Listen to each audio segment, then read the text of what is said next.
All right. Welcome back, everyone. Bienvenidos a todos. Hoy es el día de 19. Is day 19. And this is as usual for now. Let's hop right in. Do all the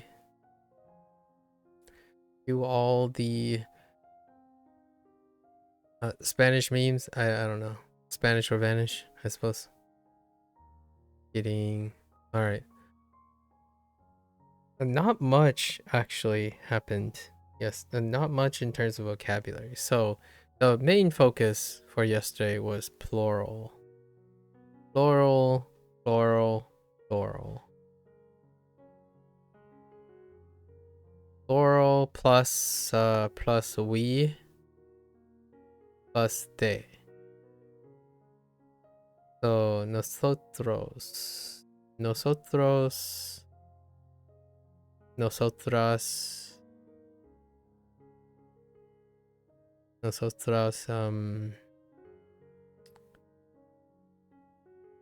no, han, right? Like hablan or estudian. And like somos. Just to name a few irregulars.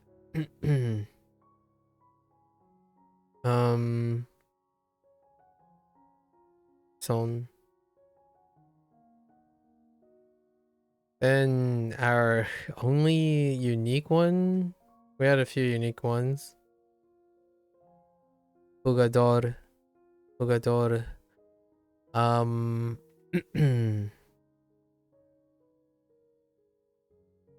Cuanta, cuanto, cuantos, cuantas.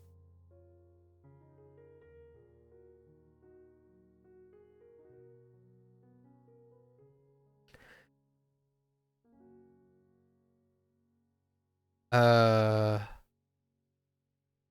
feel like there's one more thrown in there. More. Say where people are from. No, it's not related to that.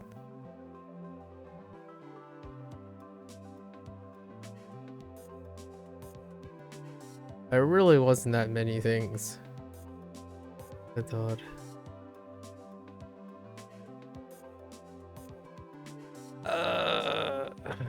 Yeah, lots of gender conjugation agreements, lots and lots of them. Gotta get them down. It's time to butcher all of this all over again.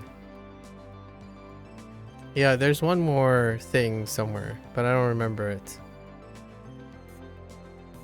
As a thing for the previous day, let's go with like a veces. A veces. Siempre.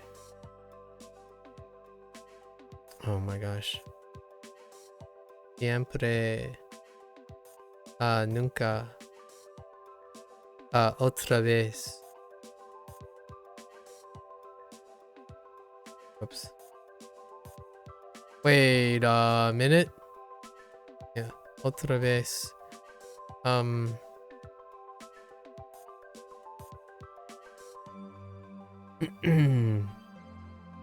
I think this might. Oh, the one like un poco.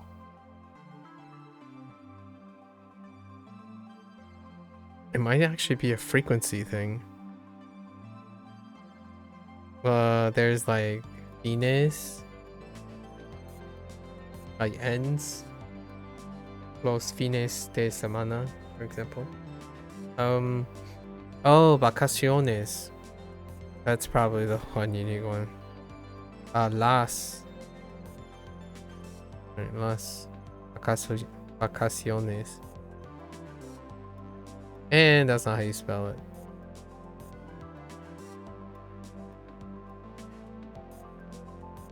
That's it, really. Those are the only. I think it's jugador, vacaciones,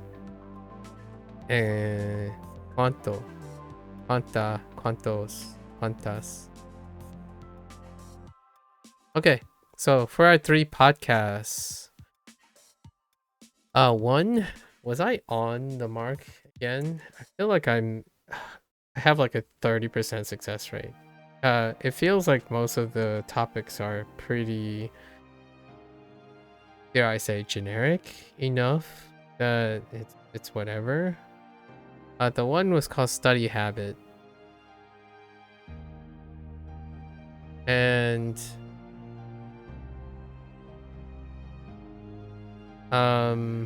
this was describing like this person had a friend. Oh, who was this? I think it was Lynn. The late nights with Lynn. The person was sharing how they study every day.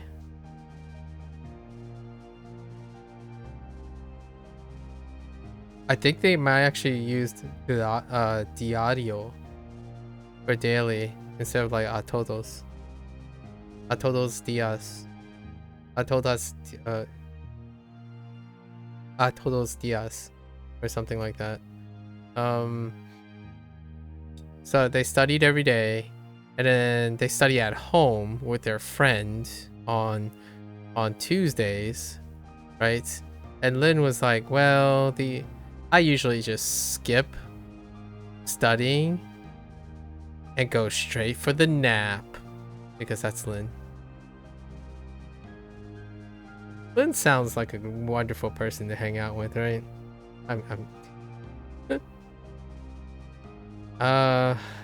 Okay, and then we have studying in Spain. And we have Lily. So this person was basically just studying in Spain. They said that they go to a university students, and the university student had lots of women that study very, very hard, study a lot, right? And Lily, basically, her catchphrase was, well, and lots of women and made lots of friends, amigas. What you call it? And then Lily said, well, that's one way to avoid making friends at home.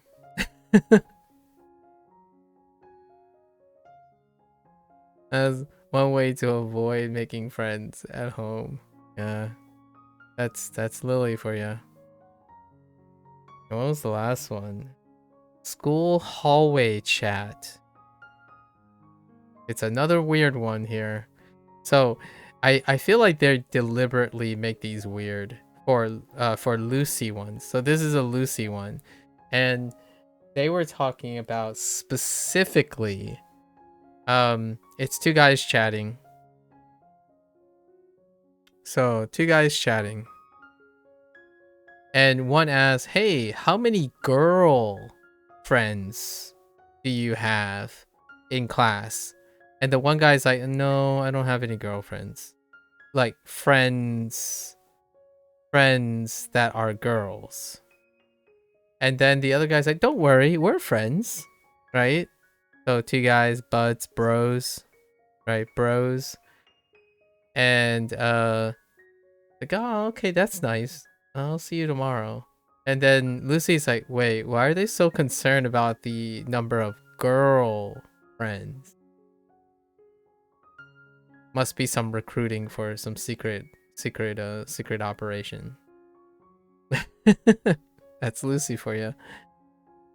You know, it's just casual two bros like, oh, hey, do you have, how many girl friends do you have? Not that type of girlfriend. And then the adventure was, what should I wear? Which is kind of a rehash. Although they used a different term, which took me a little bit by surprise. So they used a garro for a hat instead of sombrero, right? That was taught. So that's an interesting one. Basically, you're playing Lucy, and I don't know what Oscar's relationship is with Lucy, But for whatever reason, Oscar is in the same house. So Oscar is there along with Lynn. So Lynn is Lucy's granddaughter, but Oscar's just chilling in the kitchen, right? So you go to ask Oscar, you tell Oscar, it's like, está frío hoy, right? Está frío hoy. And Oscar is like, hey, maybe you should go grab you should ask, grab a coat or ask Lynn what you should do because I'm cooking right now. So like, what the heck? Because like, is Oscar and Lucy like a thing? I don't know. The plot thickens. Is that part of their background story? Like, does Oscar hang out? Hace. Oh yeah, hace frío. Hoy. Yes. Yeah, it is. Yeah. Hace. What'd you call it? So you have Oscar and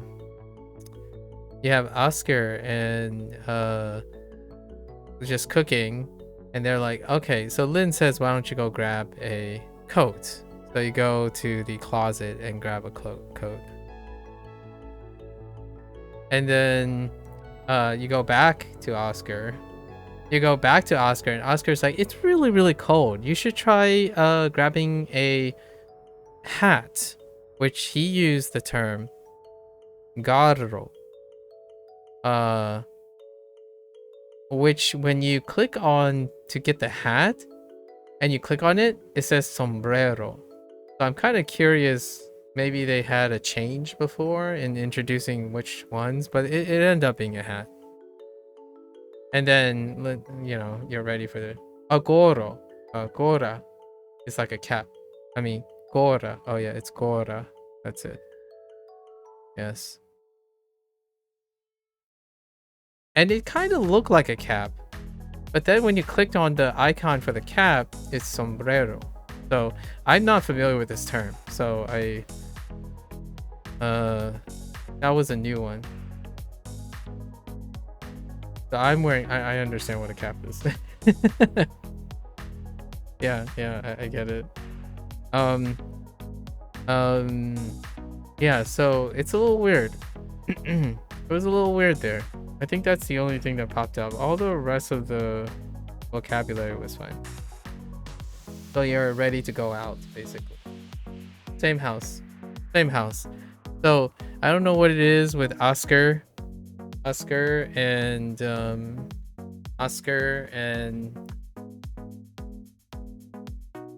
Lucy, but I always took Oscar as more of a middle-aged man and Lucy as a grandmother, like an older person. You're making sure you were specific. Sometimes, usually, you don't really make sense. Like, you would know what I will know what I mean, but someone else won't. You obviously was lying. No cap, right? All right. Sorry, I was making light of the idea that the word cap actually means something different now. Okay. Let's look first. Señores, señoras, cuantas, right? Unas, unos. Vacaciones is the new one. Cuanto, cuantas, cuantos, cuantas. Muchas. Okay. Fines de semana. Ustedes, muchos. Jugador. Yeah, jugador is the only one. Yeah, everything else is. Alright, so we're getting back into... Oh, wait, we have to look at... Describe clothing.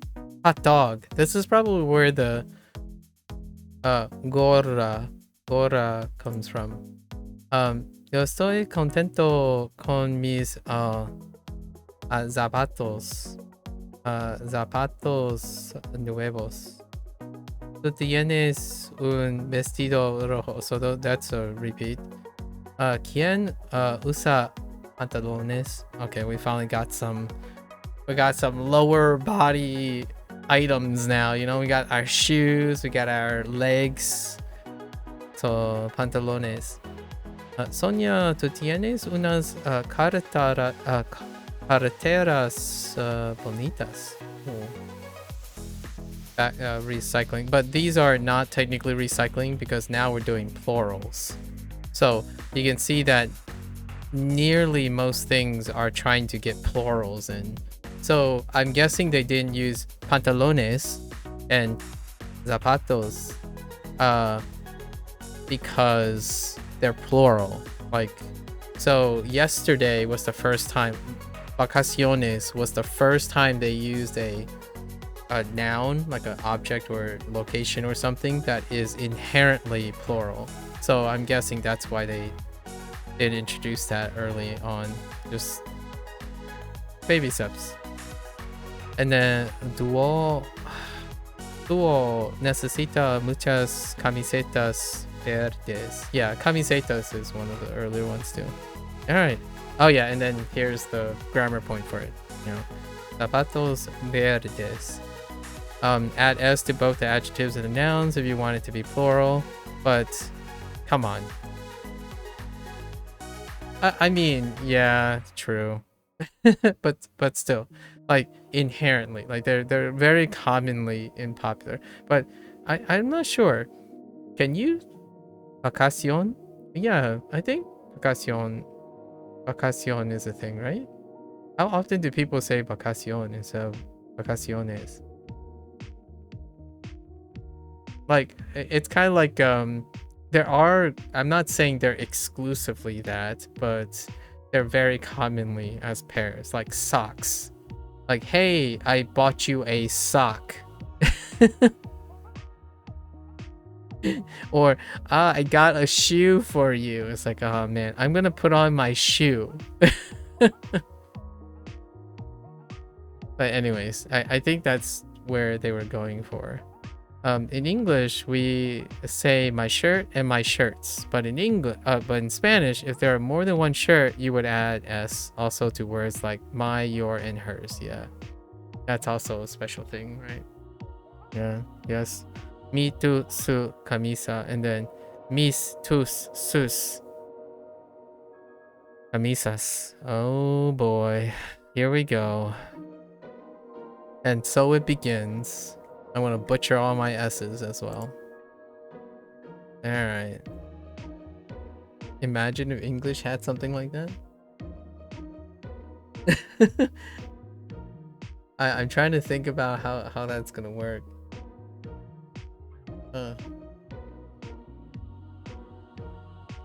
Alright. I wonder what the functional thinking behind that was. To modify your possessions too, like the possessive word as well, or like me and mis. Actually, is that dropped in Dominican Spanish? Do they drop that? That's a good question. SD, do they drop this? It is like you can S at the end of things, but like this seems a little like against the English mold, so I feel like it could be a place where it could be dropped. Like mi camisas. Yeah, that's fine. I'm gonna trigger some people now. Alright, let's get into it. I'll let you think about La camiseta. Right. Then we el vestido, which is the Ana, review. ¿quieres esta cartera verde? Okay, so we're starting with singulars first. Ana, ¿quieres esta cartera verde?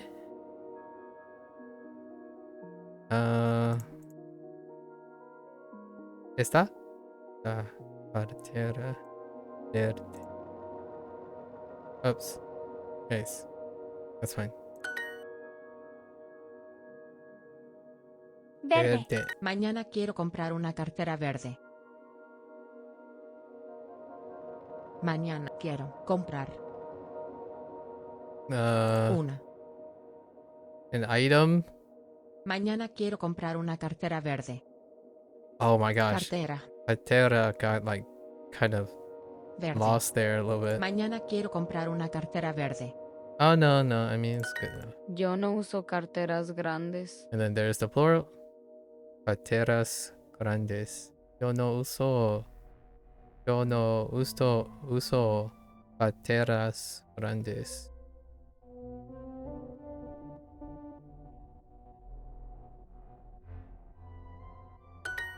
Sofía, ¿tú tienes Sofía, ¿tú tienes carteras grandes? Yo tengo 2 vestidos verdes. Vestidos verdes. Yo tengo dos vestidos verdes. 2 green dresses. Gracias. Yo no quiero carteras verdes. No. Quiero carteras Verdes. verdes. Gracias. Yo no quiero carteras verdes. They're slyly avoiding possessions right now. Ana tiene Ana tiene muchas carteras grandes. Miguel, ¿tú usas camisetas verdes? ¿Qué? Miguel, ¿tú usas camisetas verdes? Verdes. Oh.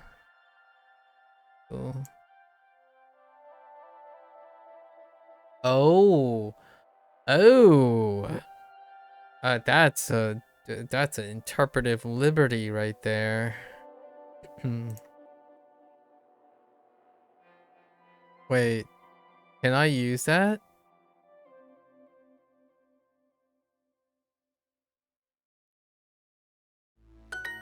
That is an interpretive liberty right there. Mamá, necesito unas camisetas, por favor. ¿Cuántas necesitas? ¿Y por qué? ¿Tú hablas inglés? Ana siempre usa vestidos interesantes. Okay, interesantes. So we have to modify our adjectives, right? Adjective agreement.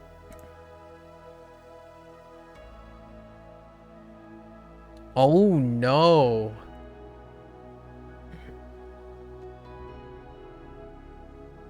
The where. I mean, I kind of get it, but I'm thinking of something else. interesantes? Interesantes. Need more context. Las carteras. No, No son muy interesantes aquí. son No son Muy interesantes. Oh yeah, that's right. Now we have a aquí. non-ending changer except for S. Los vestidos Vestidos verdes verdes son son grandes. It's funny there are actually a few different verbs for where. I know, right? How is it in French for where? In Japanese they have a different where for the type of stuff. So like there's an action for wearing above, on the hand, on the hat, on the head, on the legs, and on the foot, and also fingers and tying. So you have to get match up the correct wear to wear. I'm not sure. I think glasses as well. So accessories, hats, shoes. Sure. Yeah, porter. Porter is what I was thinking of, at least. Instead of using usar. Porter, and there's and I'm not sure about why there are multiple anymore. I don't remember. So do they drop? I don't know if you heard earlier. Do they drop in Dominican Spanish? Do they drop the S in mis, tus, and sus? Because honestly, I'm not sure if you lose very much if you said, like, instead of saying mis camisetas, you just say mi camisetas. I'm not sure if there's much functionality anymore for. Oh, they do. Okay. A plural form of words essentially doesn't exist. Oh, okay. That's fair enough. So what you're saying is, if we were really getting into it, the last 2 units are like, eh? Content tells you, yeah, basically, yeah, yep, basically, I agree. Especially when I've been learning 2 languages that throw plural to the wind. Yeah, like Japanese and Chinese throw like plurality in this way to the wind. The context will provide it. Los Vedi, yeah, who needs some? Yeah, honestly, it's fine. Like, I mean, like, then you move to Japanese and you're like, don't forget to use the right to wear. And then you're like, wait, but don't we need context for that? It's like, what happens if you wanted to wear your scarf on your foot? What do you do then?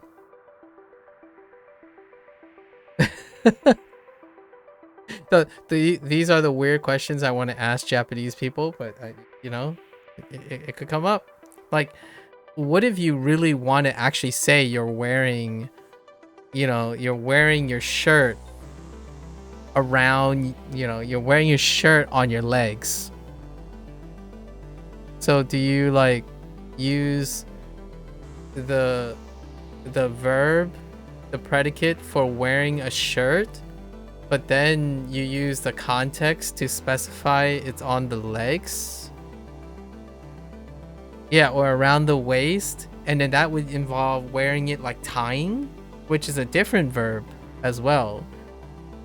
Like, so I'm like, what do you choose? Do you mix and match? I've had these questions for a while because Duolingo likes to use clothing as a very common topic, and my thoughts just wander. Like, what if you placed your cap, like, what if it's an act and you're trying to describe, like, oh, this person decided to put their shorts on their head? Like, is that like wearing shorts on your head? So do you take the verb to place something on your head, but pair it up with shorts? Or do you say you wear your shorts like you're wearing on your bottom, and then use a context phrase on the head?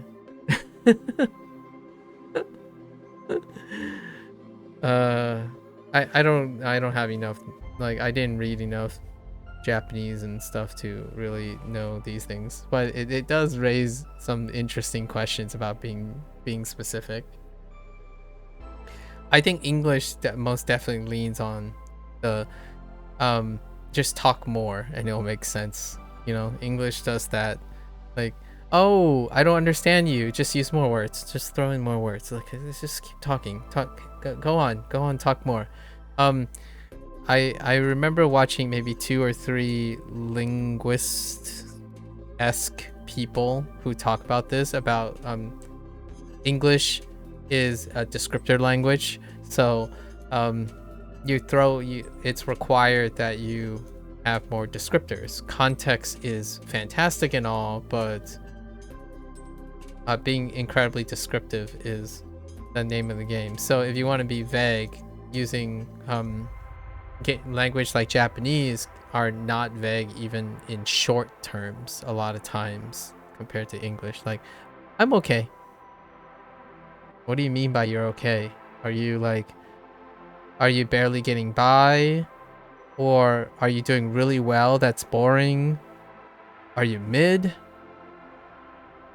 I need more details. The context doesn't help me with that. Or the lack of context. And then you start saying, well, yeah, most languages are like that. So you spend a paragraph, you describe it. It's like, well, I'm okay, as in I'm all right, which is fine, and the day is pretty mid, and then you're thinking like, well, this person just used a whole paragraph to describe something with no further context. Like, all those phrases still mean it solidifies something, but it certainly doesn't describe any more than it already did, or negligibly. I'm not sure if I'm gonna feel the same about Spanish, but kind of an interesting thought. Vestidos. I'm thinking about dropping all the S's. Wait. Hear me out. But is this gonna be lo, or does it get reconverted to el?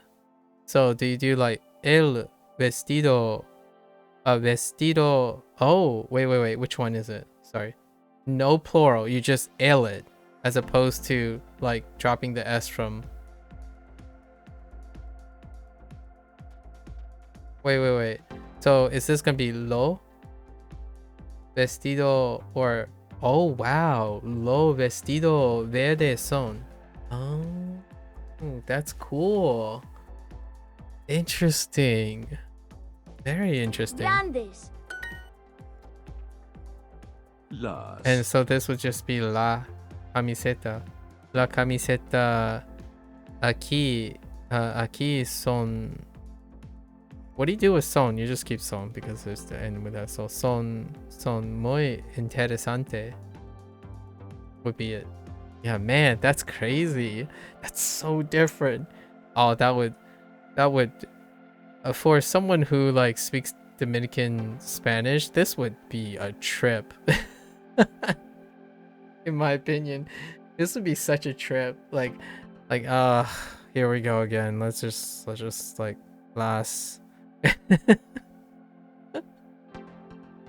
Trabajos. I'm starting to get like a feeling because when they translate English, it gets me all the time. Jeez. The hardest thing that I tripped on in English when translating in Duolingo is whom. So the people that make Duolingo, when they use English, they're using there are times they're using colloquial English. So when I try to figure out like, what are you trying to say, like, who are you giving? So it comes down to like, to whom are you giving? So whenever that comes up, which will come up in Spanish, because you're gonna have to be giving something to someone, and you're gonna be asking, to whom are you giving it, or are you giving, right, the thing. But oftentimes they prefer to run it around to who, or the things that I trip up on a lot are things like get up, go up, get like down, drive off, right? Like take off. Like I don't these things, like I'm like, oh boy, ending with verb phrases ending with prepositions. Yeah, you've seen another reason why even native speakers struggle with it sometimes. It's pretty context heavy given pronunciations change so much. Exactly. Yeah. And then this is, you know, the main reason why a lot of natives, like native colloquial speakers, like people who are adapted to colloquial speak and native speaking, when they look at these things without paragraphs and without more context, this stuff is like, yeah, it's very jarring, and I totally understand. I mean, I find the English very funny, funny but still jarring. Like the jarring, even the English is very, very jarring.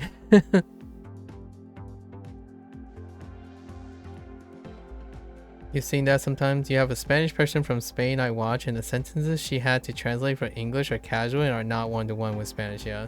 Oh, there's a one-to-one translation for the words, and she gets confused. Yeah. Yep. Totally understanding.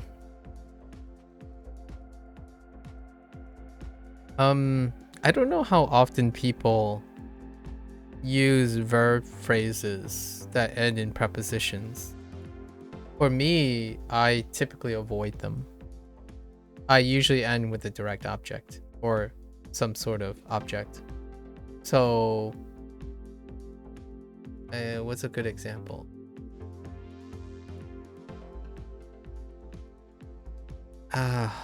There's a really funny one that many uses often enough.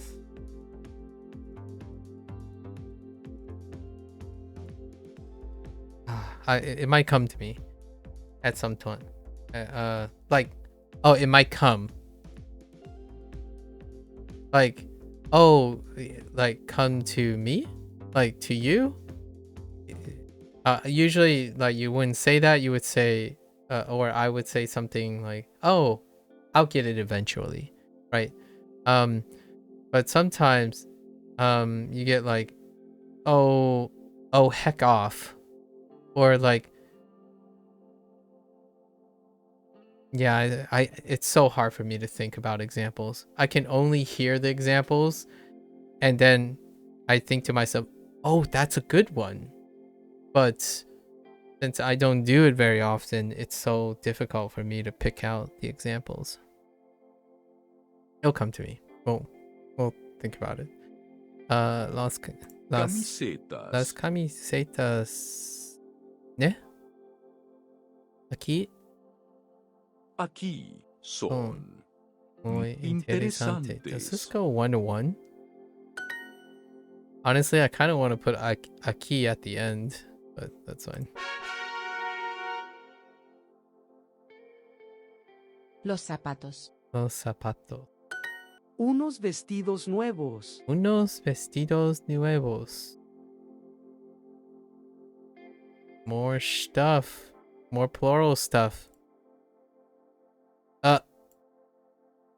Oh, here's also a really funny thing now. Currently, I don't.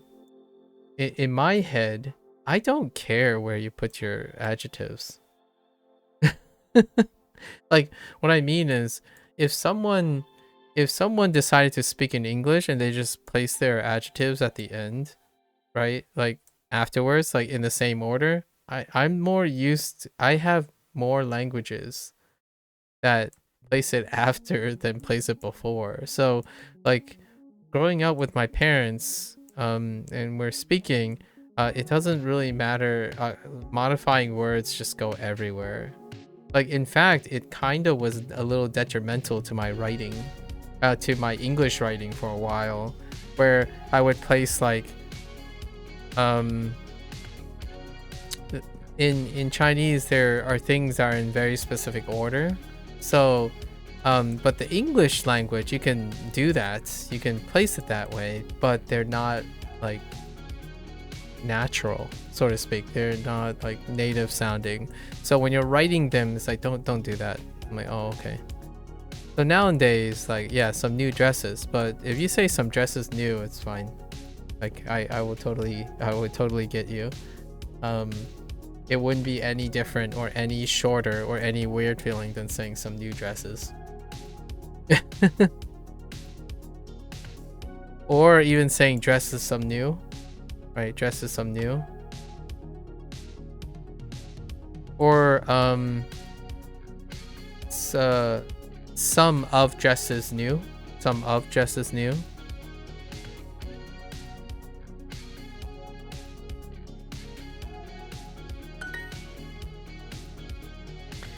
Or maybe something like this. Some knew that dress. Some knew that dresses. Because that is being used as a direction. So you're referring to like what type of dress sometimes. Some knew that dresses. oftentimes some, instead of some, you can say that. That new like dress, for example. Or you could say some new that dress. Jorge tiene muchos zapatos. Jorge tiene muchos zapatos. Okay. Of course he has a lot of shoes. Of course it's Jorge. What's another great example here? A lot of. Lots. Right? Jorge has lots of shoes. That's a funny one. Claudia quiere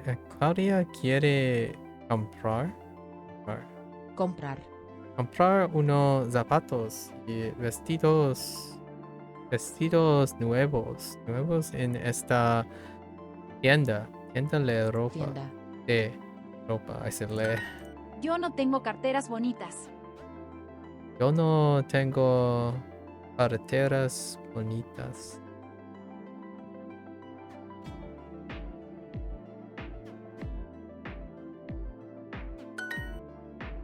Las camisetas. Sorry. Just Walter, for you in English, it's words that sound quite similar that gets me most often. The they, new and new. Yeah, the homonym stuff. That's understandable. I still I feel like all the other languages that I learn are the same feeling all the time. Oh, what's a Spanish one?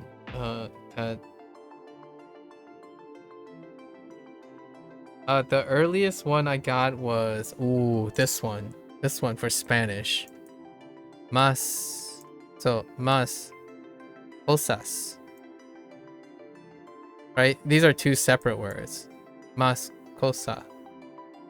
Like more things, or más cosas. More things. And then we have mascotas.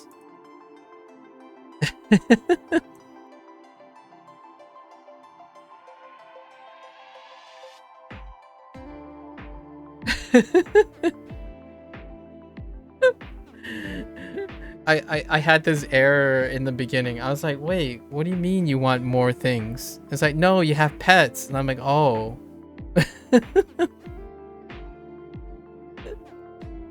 It's not this. I know it's not the same, but I wanted to relate immediately. This happened recently. I'm like, oh, okay. Well, I mean, this was despite that they didn't introduce the word cosas yet, or cosa for things yet. But my first thought is like, why do you keep saying you want more things? It's like, oh, you want more pets. I'm like, oh. Or you were talking about pets. Yes. By the way, Walter, are you learning any languages right now? What are you up to? Yo quiero la clase. No, clase, camiseta. We're not in class. José y yo nunca usamos vestidos. Still on the Italian journey? Oh man. Italiano. Oh, I was just talking about ST about Italiano. It's like, why not Italiano? ST decided to go with Frances instead. Now we formed the trifecta. Spanish, French, and Italiano. I don't know why I said in that way. You'll do a dabble a bit in Italian? Oh, okay. Fair enough. Not much though. How can you call yourself a New Yorker without acquiring your occasional pizzeria Italiano? I'm kidding. I'm sure like when you step into a pizza place, like you can't help but pick up a couple phrases, right? And it's the same with running a restaurant. Like my parents, they picked up Spanish words because fine tell. The worst pizza you've ever had was in Italy? Okay, is this a trick question? Did you only have pizza in Italy? Do you happen to be Italian? No, I'm kidding. Like, I feel like this. I need some clarification. What are your pizzeria experiences? No, you eaten pizza all over the world. Okay, that's fair. American pizza is better. Cancel me. Oh, no. Listen, guys. Listen. You're talking to. Hold up. I don't want to add fuel to this fire, but you are talking to an ABC, and I don't wanna go there, but my parents often order pineapple on their pizza.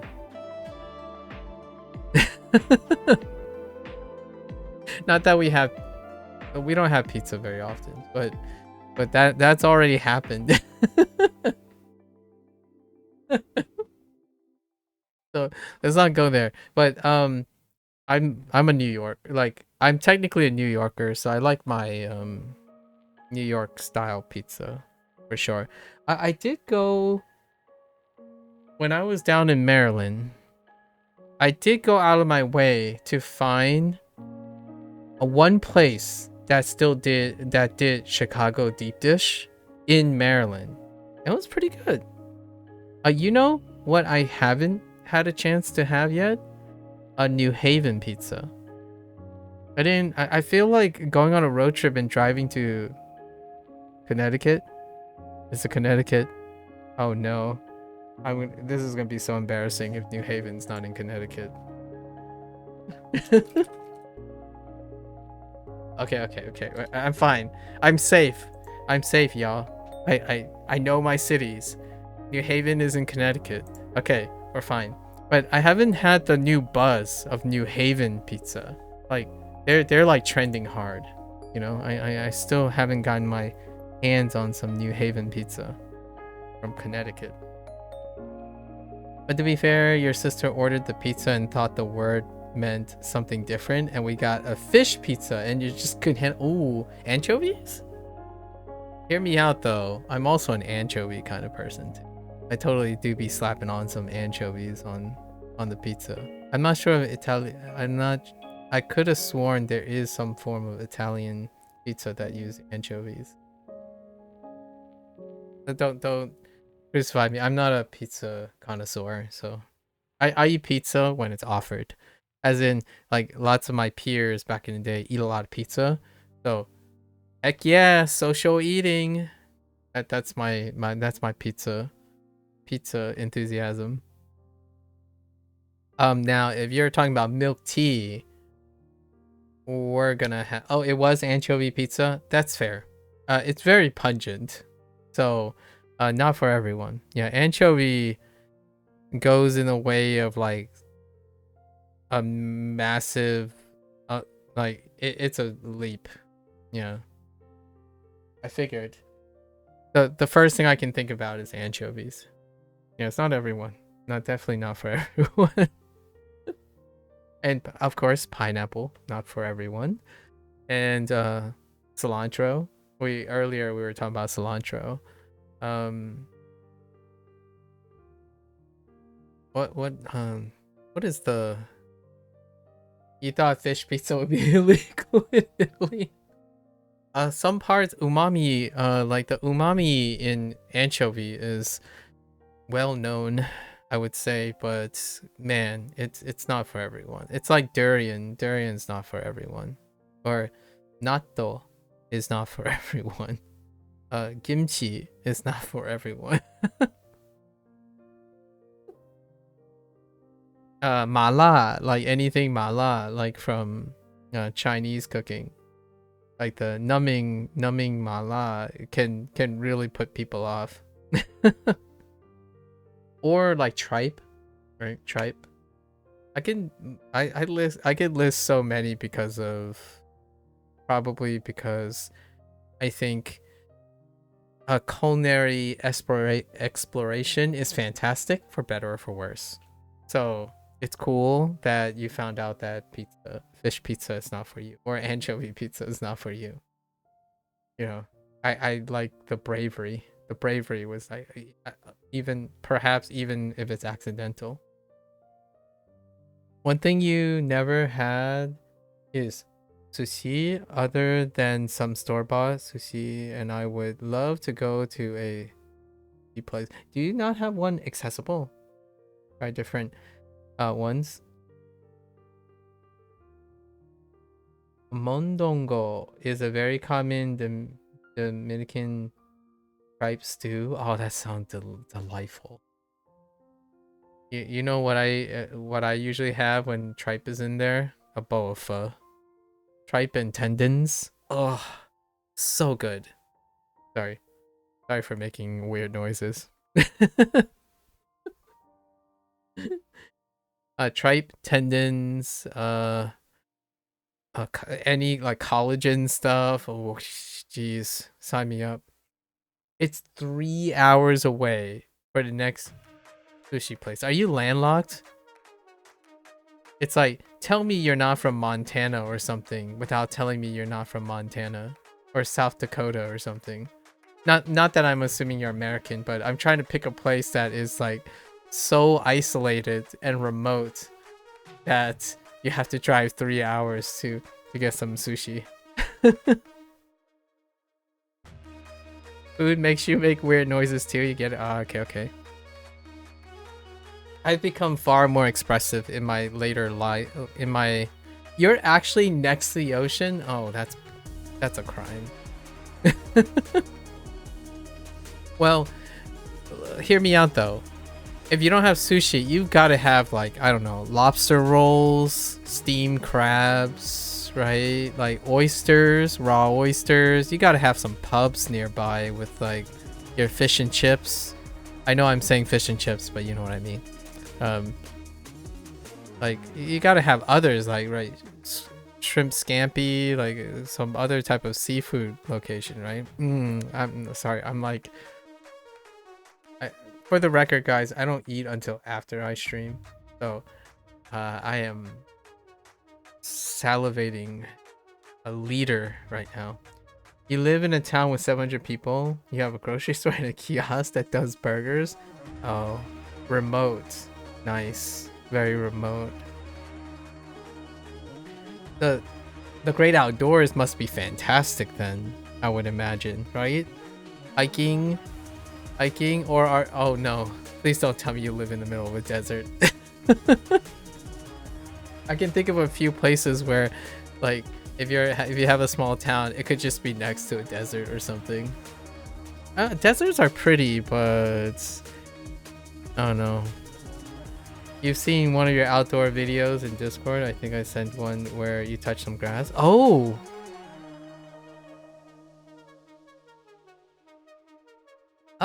right. Oh, right.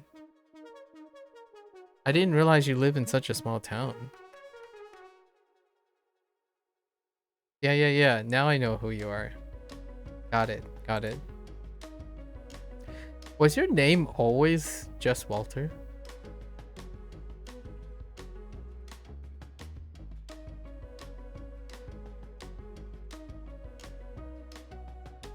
Huh.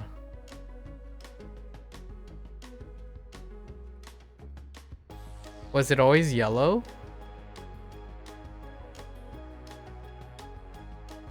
Oh yeah, that's right.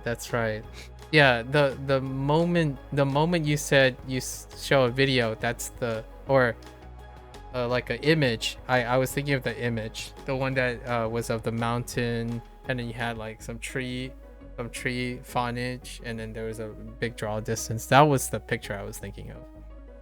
Immediately when you said you saw something and you're like, hey, here's my backyard.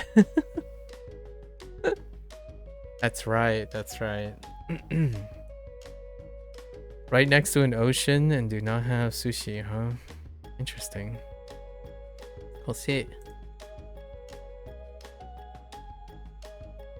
Checks out now. The Italian checks out too. José y yo nunca Nunca usamos vestidos. Vestidos, What word am I looking for? Oh. Roberto y yo nunca usamos camisetas. Roberto, yo, tú. Y nunca usamos camisetas. Roberto y yo nunca usamos camisetas. Honestly, I don't wear that many t-shirts. ¿Por qué no usamos? ¿Por qué no usamos las camisetas verdes? El niño necesita camisetas nuevas. All of the restaurants here have gone out of business since people keep moving away. Oh, I see. So you're in a shrinking town. El niño necesita camisetas nuevas.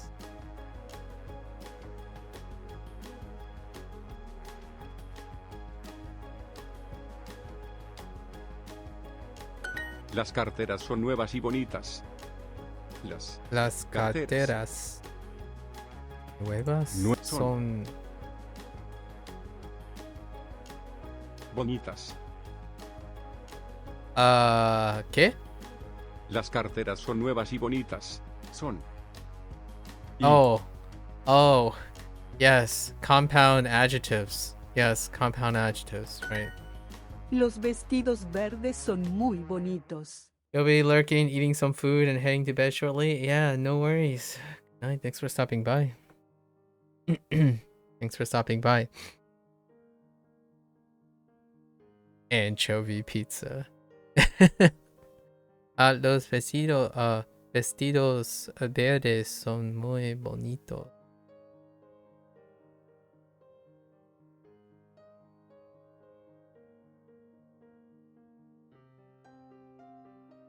Yo necesito unos vestidos bonitos para la fiesta.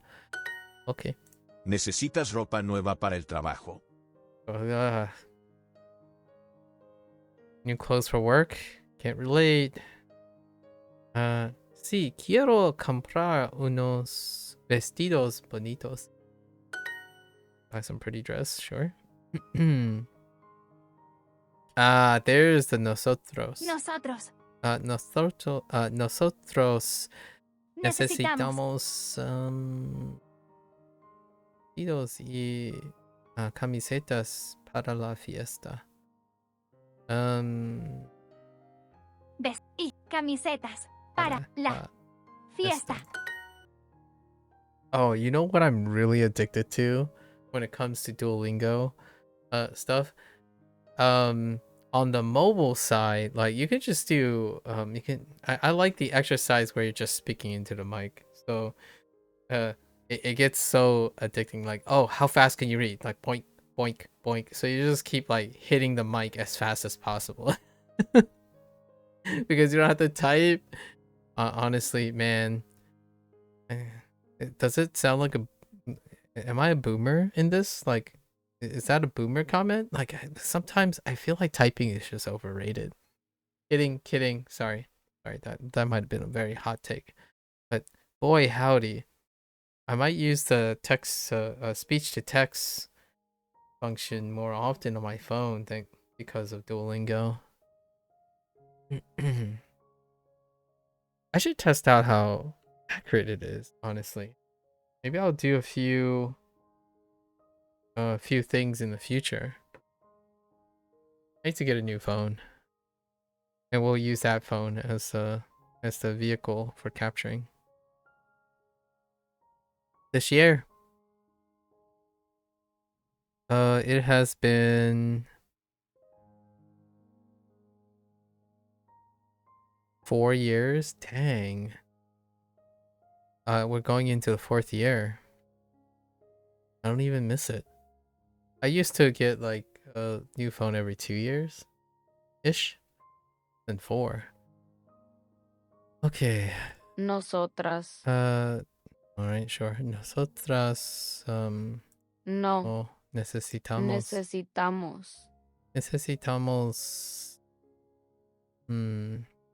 carteras Carteras nuevas.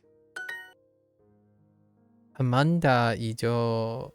Amanda y yo Necesitamos necesitamos camisetas, carteras y vestidos. That's a lot of things. Oh, it's after midnight? Oh. It's after midnight.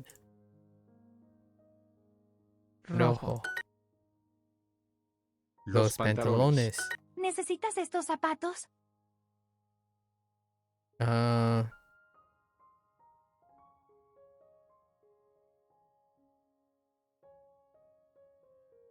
Oh. These. Estos. Oh, now we have estos and estas. Oh, wait. Oh, that's interesting.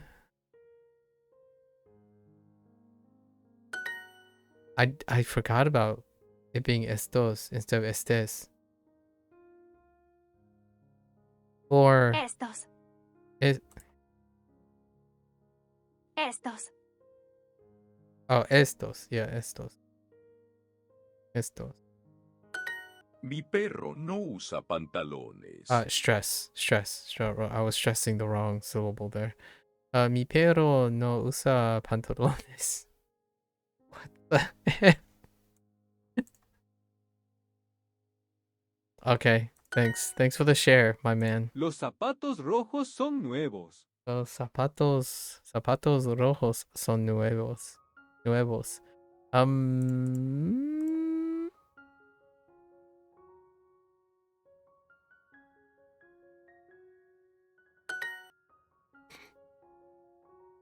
Estos zapatos rojos son muy bonitos. Necesito unos pantalones rojos para el trabajo. Okay. ¿Quieres usar estos pantalones? A veces ellos usan camisetas. Usan camisetas. A veces ellos usan camisetas.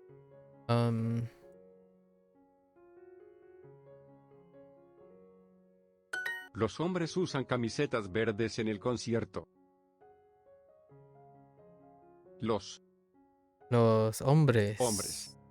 Los hombres usan usan camisetas. I heard. ¿Ne?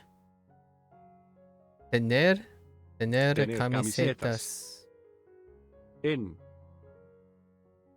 el concierto. Los hombres usan camisetas verdes en el concierto. Los hombres usan camisetas verdes en el concierto.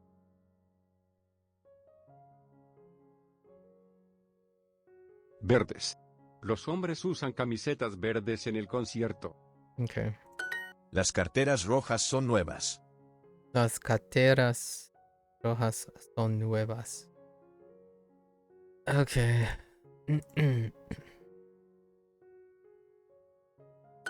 Yo quiero las camisetas. Yo quiero las camisetas rojas, por favor. Estas camisetas son muy bonitas. Estas camisetas son muy bonitas. Do we do it?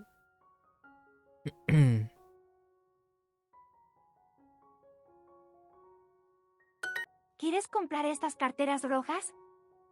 No, yo quiero estas carteras verdes. Okay. Ellos Ellos no usan estas camisetas verdes. verdes. La La camiseta roja es mi. Oh, es para mi abuela. abuela. Tú quieres. Oh, no. Tú tienes Un vestido vestido rojo. I'm not seeing a lot of new vocabulary, just lots of agreements, right? Oh, except for los pantalones and los zapatos. Las camisas. Las camisas. Tengo unos vestidos pequeños. Right. Pequeños. Pequeños. Pequeños. Tengo unos vestidos pequeños.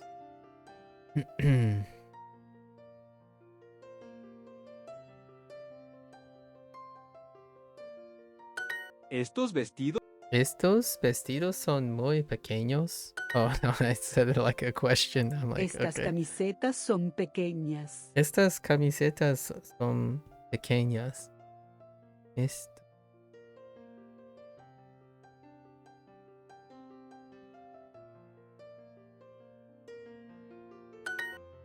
Gentleman. Like, señor? Is that what they wrote? Gentleman? Señor, tiene una camiseta grande. Estas camisetas son muy pequeñas. What are you calling me, fat? Camisetas. Just kidding. Sí, estos zapatos. Sí, estos zapatos son un poco pequeños. Keep saying pequeños. Las camisas nuevas son pequeñas.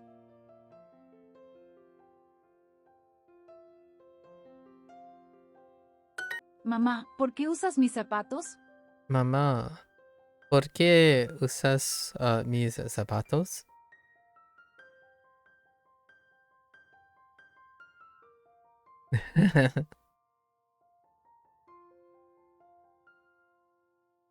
mis zapatos. I think I might have ¿Por said qué no usas tus vestidos nuevos? Yeah, mis, tus, and sus.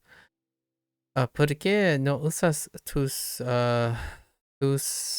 vestidos nuevos?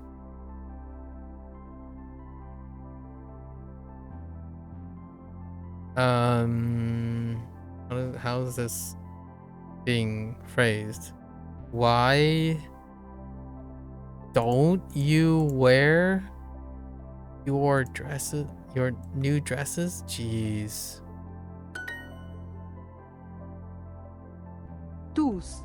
Sonia quiere sus carteras verdes ahora. Sonia quiere sus carteras verdes ahora.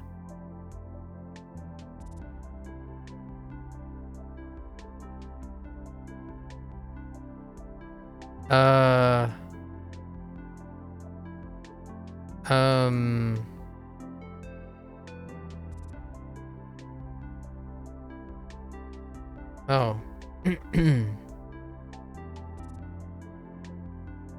What? Oh.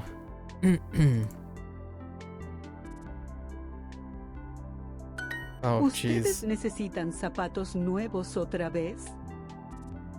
¿Ustedes necesitan zapatos nuevos otra vez? ¿Otra vez? Do ya? Do ya need again? Oh, new shoes.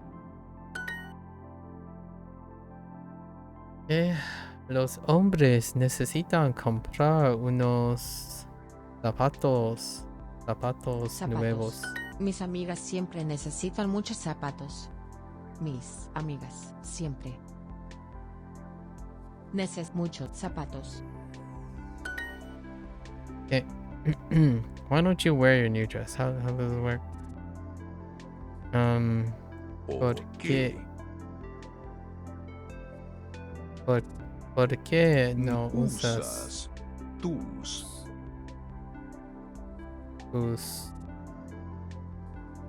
vestidos nuevos? Okay. Sonia, Sonia Quiere. quiere Sus carteras carteras verdes ahora. Okay. It was easier the other way around. Interesting, Una. Señor Señor Herrera. Herrera. Señor Herrera. Herrera. Herrera.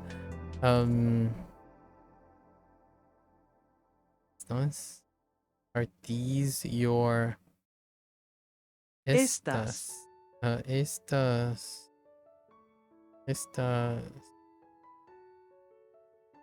Son sus camisas. camisas. Okay.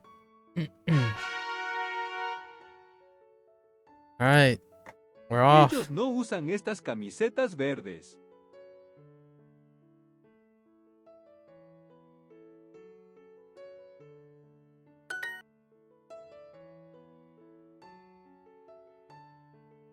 Carteras.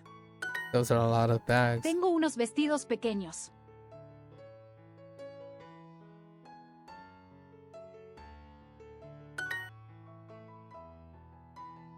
Juan quiere comprar una Cartera.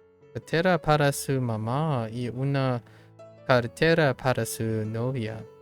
Él necesita dos carteras nuevas. 2. Nice. Papá, tú no tienes zapatos rojos. Of course not. Why would you want red shoes?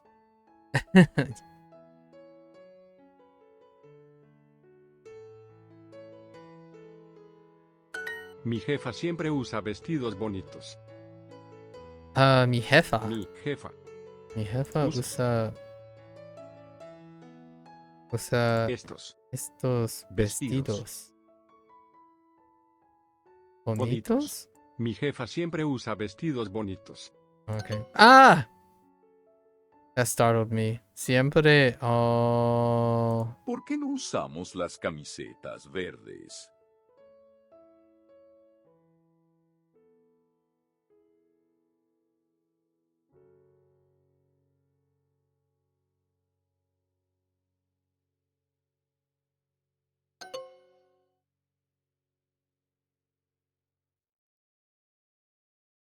Yo necesito unos vestidos bonitos para la fiesta. Yo necesito unos vestidos bonitos para la fiesta. Unos vestidos bonitos para la fiesta. Camila y Ana. ¿Qué zapatos usan ustedes hoy? Yo quiero comprar muchos vestidos bonitos. Yo. Quiere. Usar.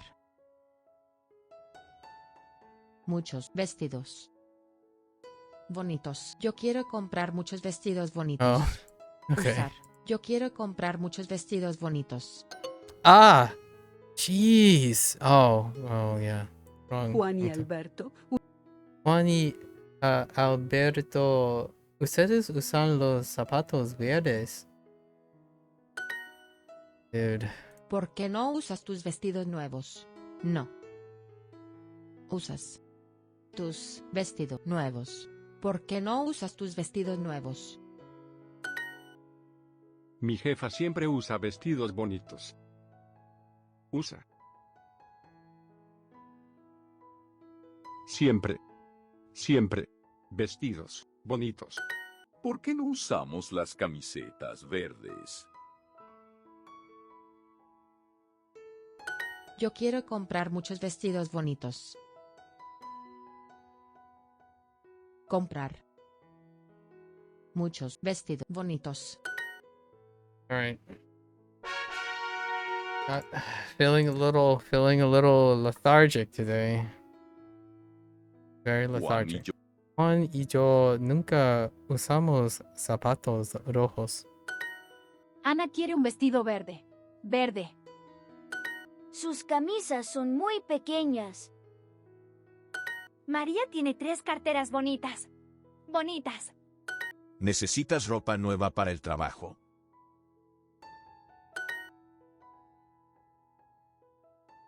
Camiseta. Estos zapatos no son interesantes.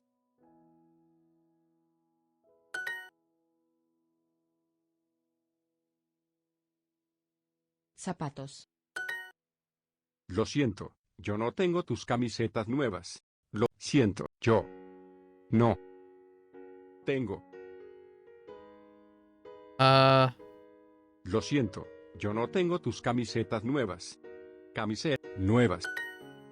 Buenos días, señor. Quiero comprar 3 camisetas verdes, 5 vestidos y... ¿Tiene carteras grandes aquí? ¿Dónde está? Oh. Los señores siempre usan camisas en el trabajo. Los señores sí usan camisas. Los señores siempre usan camisas en el trabajo.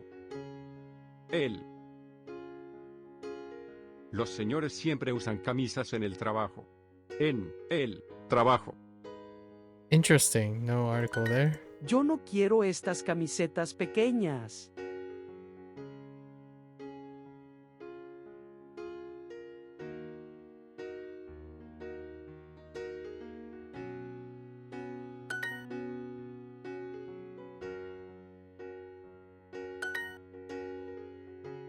Juan. Tú. Necesito. Tú. Necesito. Tú. Camiseta roja. No. Oh, Yo. sure. Un pantalón. Now I've seen it.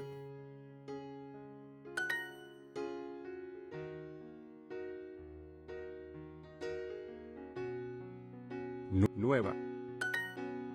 I've seen everything. I've seen the light. Mis camisetas rojas. Son bonitas. I've seen the light.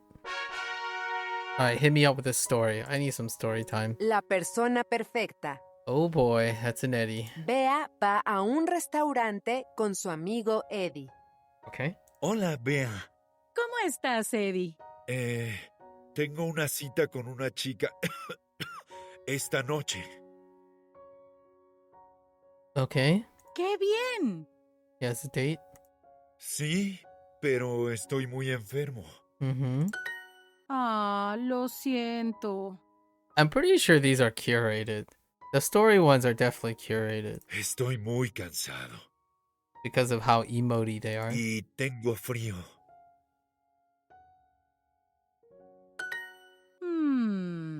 Tienes que ver a un médico.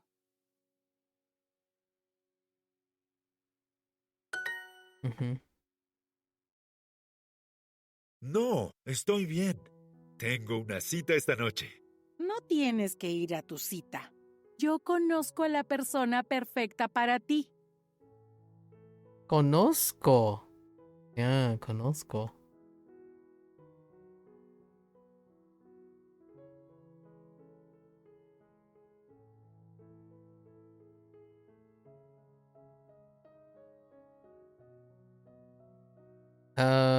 Forget his date's name, meet someone else instead of his date. Wait, what?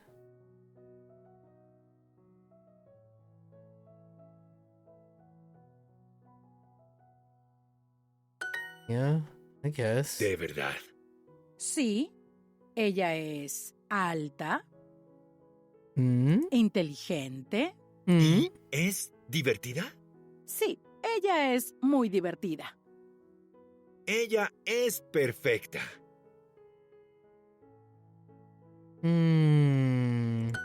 Where are you going?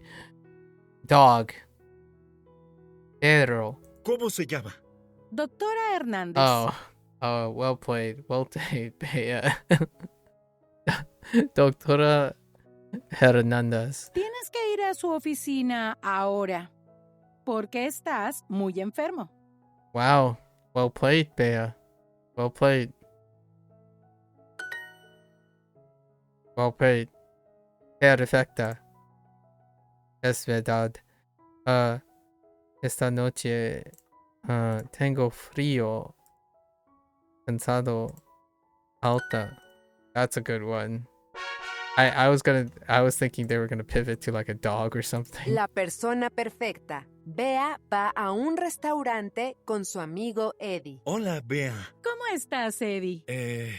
Tengo una cita con una chica esta noche.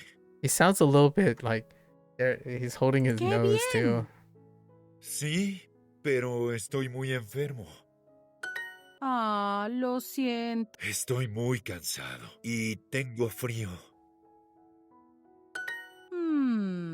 Tienes que ver a un médico.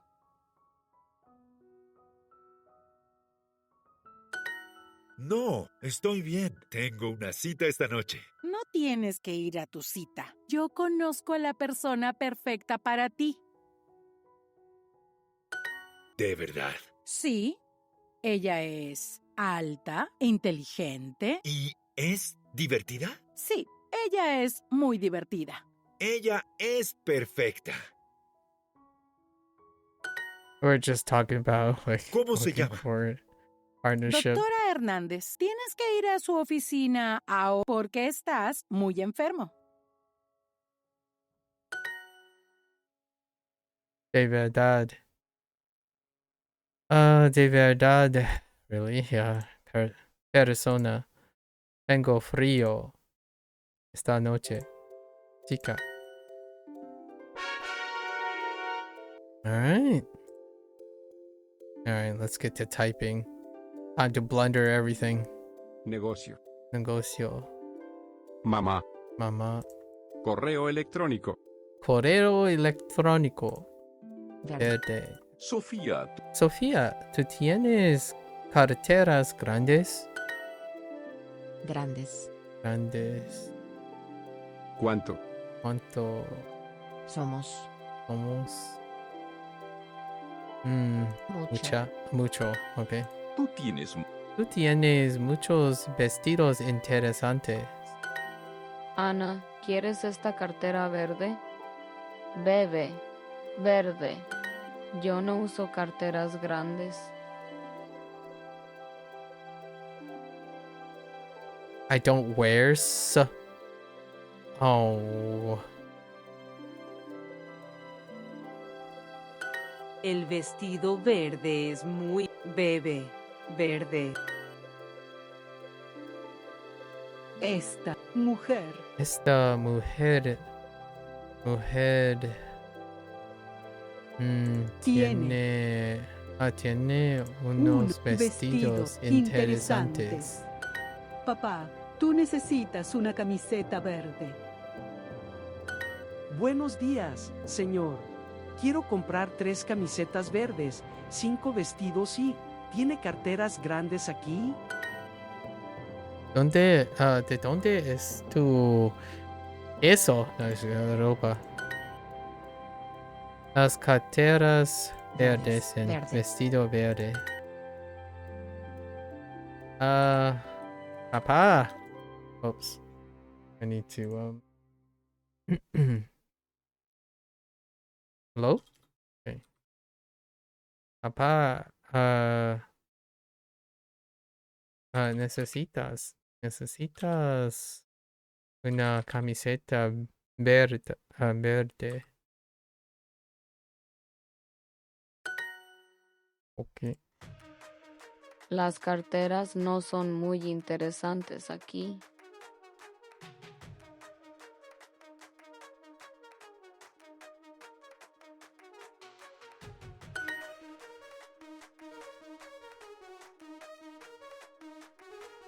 Tengo muchos vestidos. Vestidos interesantes. It's you, not me, but you. I do that every once, like on a daily basis, at least once a day. Okay. ¿Cuántas camisetas verdes o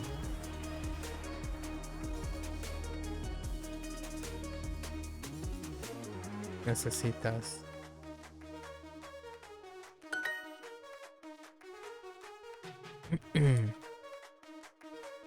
Esta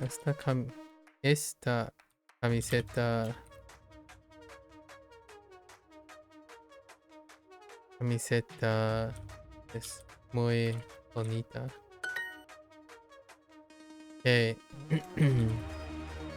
Tienes muchos.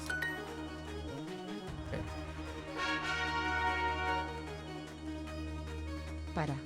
Para zapato. Unos. What? Siempre.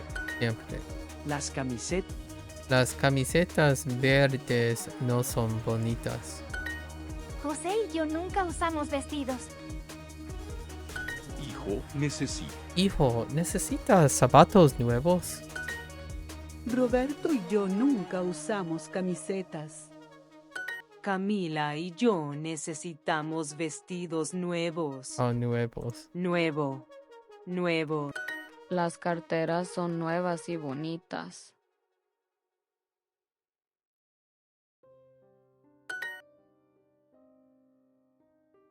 María tiene tres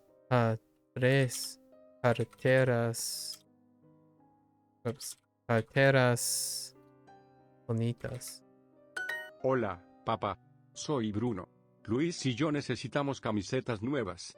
¿Tienes camisetas verdes en tu tienda? ¿Quién necesita ropa nueva? Bruno y el padre, Luis y yo. El niño quiere zapatos nuevos.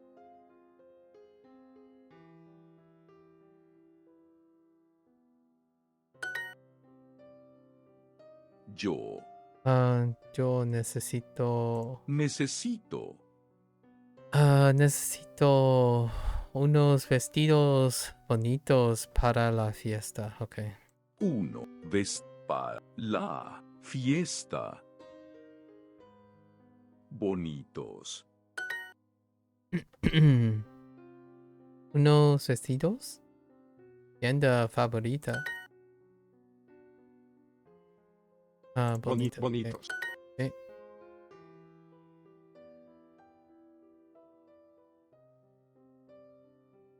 Necesitamos comprar camisetas. Camisetas para Roberto. These sentences are so weird. They're okay.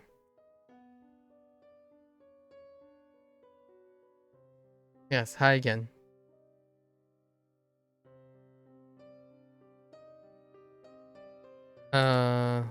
¿Por qué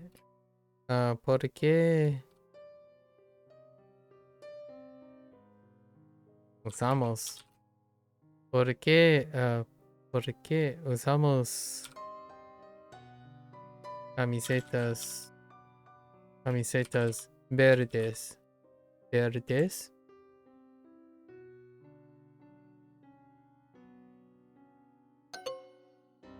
Oh, whoops, don't. The omission of the no, the negation. El niño. Oops. El niño necesita camisetas nuevas.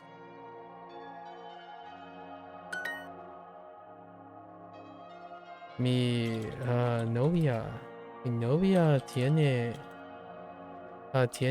tres carteras nuevas. I mean, they're okay, they just feel so unnatural. Explain.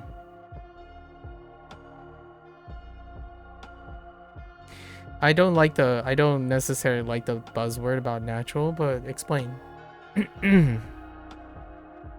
I think maybe you're taking things out of context for how when someone is when they're trying to introduce words, they're trying to prevent from using other words. So if you're going to explain by saying, well, this is what we would say, and they're not introduced yet, then that's probably because it is natural to be unnatural when you have a limited vocabulary.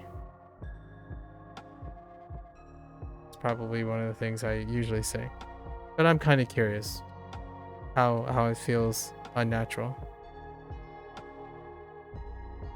to you. ¿Por qué?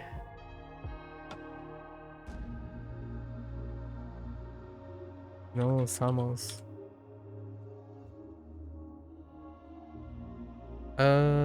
Yes.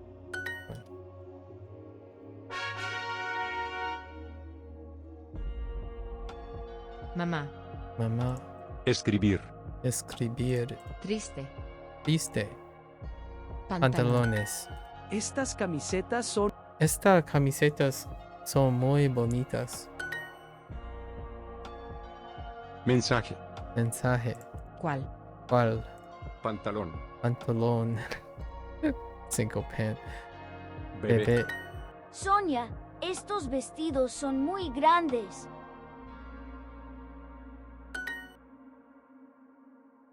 Rojo. Rojo. Mucho. ¿Mucho? Mucho. Oh. Unos. Siempre. Mamá, ¿por qué no usas estas camisetas? Estas. Mi novio siempre usa camisetas rojas. Ellos no usan estas camisetas verdes. Estas. Yo quiero estos zapatos rojos.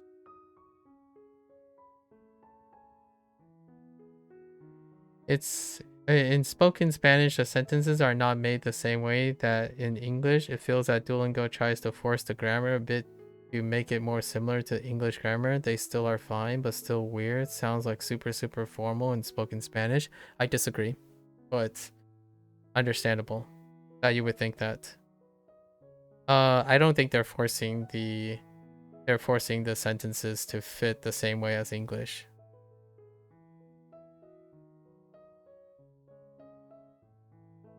I think it's the vocabulary.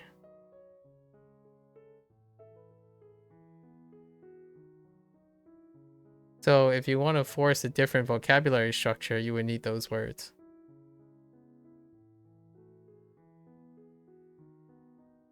Actually, you could see it as forcing though. I agree with you that it could seem like it's forcing, but it's not unnatural because they want it to be unnatural. For example, the verb to be, you don't need to say yo, you don't. That's exactly what I mean. I knew exactly what you were going to say. You don't need it. But it's not taught that you would drop it yet. So they're not forcing anything. They're starting somewhere. If you don't know how to say Joe, and you choose not to say Joe from the beginning, then you wouldn't know what Joe is. So it's not unnatural. You can actually omit it. I actually omit it every time I don't have to say it. So that's not true. And you're probably going to find out later that they're like, oh, hey, you don't really need that. You can drop it. Actually, if you were actually looking, in my opinion, you probably see me every time I drop the pronoun most of the time. I do as well. And sometimes I even drop eos and eos. Even though the unit is trying to make sense for a foreigner. Okay. I think it makes sense for learning, not make sense for a foreigner. So, like, for example, I could tell you shouldn't use because I could tell you shouldn't use certain words and you never learn them. That's perfectly fine. That to me is why that's why to me I would push back on anyone who constantly says unnatural and natural, largely because it's unnatural to learn something that you naturally have decided not to use or forget to use anymore. And me and SD talked about a lot of this stuff. Like, for example, my favorite things that he would or SD have shared is the dropping of all plurals in Dominican Spanish. So you could say, oh, hey, yeah, you know, this doesn't sound right because in Dominican Spanish you wouldn't use zapato or like zapatos for zapato. So then you wouldn't ever learn that ever. So you could also say, oh, you don't need to say Joel here because you don't ever need to learn that, and then later on introduces some other way, right? And to me, that's kind of one of the whole native English, like native speaker fallacies to me. Yeah, if you listen to a lot of English speakers online to learn English, you're going to have holes when it comes to writing. So when you're saying in spoken Spanish, I totally agree. In spoken Spanish, the sentences are not made the same way that English is. And this is not my first rodeo around Spanish. But is it natural or unnatural for learning it is probably more my concern here. I think it's very unnatural. I agree. But it's incredibly natural to be learning it. Agreed. Yeah. But you can drop it. So if you're giving an example of dropping yo, there's other examples. Like ustedes being placed in a question format when you already address the person. Like, for example, Juan, ¿de dónde usted? Right? So, Juan, ¿de dónde usted? Or just say, ¿de dónde usted? Or drop the Juan. Like, because you're addressing someone. You wouldn't say you twice. Or, hey, you, your name, and then you again in the question. For example. Yeah, I agree.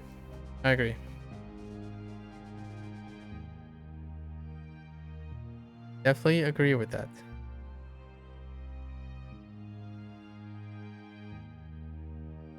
I often wonder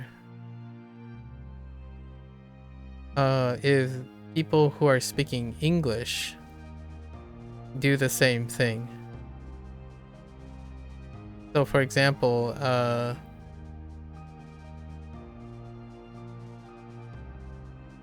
say hello, my name is this, instead of saying hello, I am this.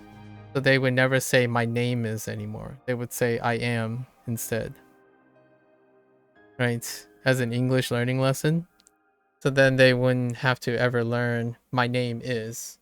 You can just say, oh, it's natural to say I am this.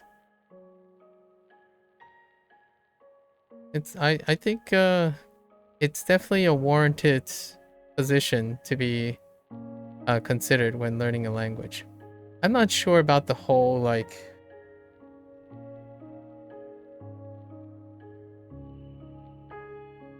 I thought about it for a while.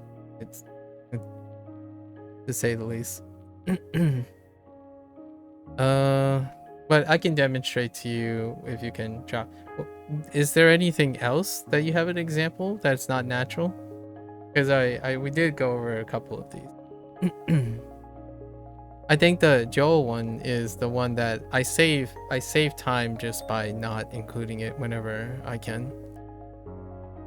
It does, for example, if you drop ellos and ellas or tú, you end up losing the lesson point of making gender agreements and plurality sometimes. So the lesson itself then would be lost when you're omitting things for colloquial speak. And also, I'm not entirely sure if one should be looking at these sentences as speech or writing. So they're kind of like in between a lot of times. Eos or tu are used differently? They are. They are. But there's unnatural speech for them too. Or natural speech for them. I'm asking if there is like other things that you are saying that are unnatural. The Joe one is really, yeah, that's the first one.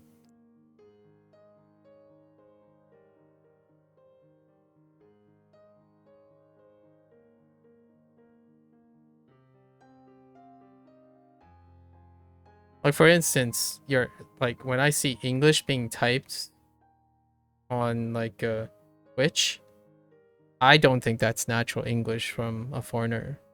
A lot of times too. For now, you don't see anything more. Oh, so it's just a Joe. Interesting. Okay, I was expecting more by that comment.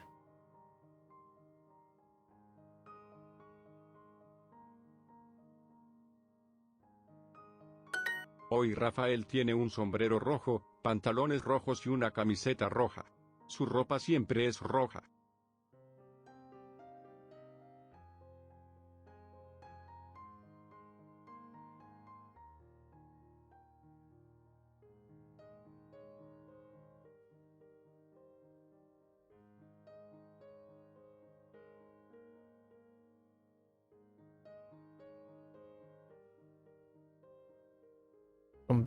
Sombrero, pantalones y camiseta.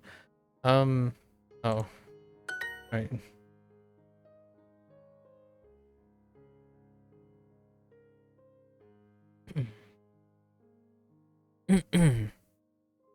Rojas.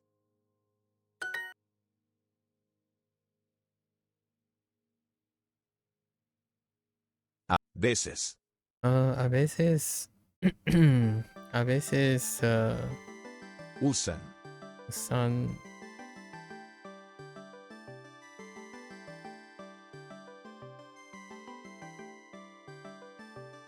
Ellos. For example, hoy is not absolutely necessary. Depends on the context, actually. So you're stating that it depends on context. So since there isn't context, then it's neither natural or unnatural.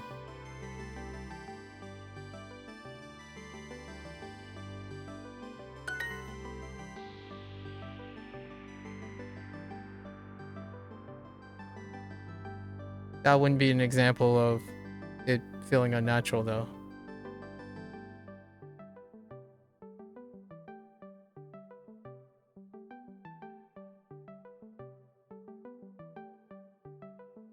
I feel like that would be a double standard.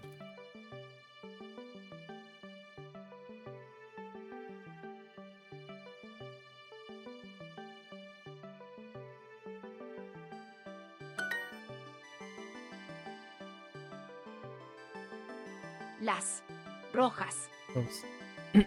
Cartel rojas. Son nuevas.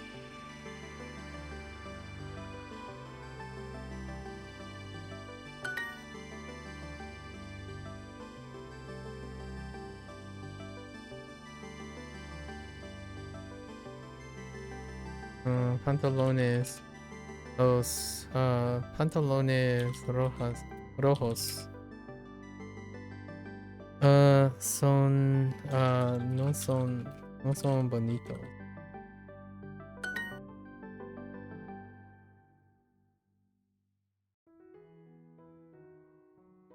Necesitas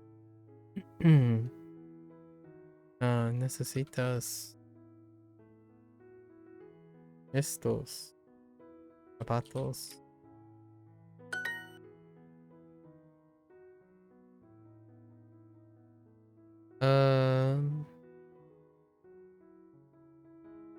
También quiero estos zapatos verdes.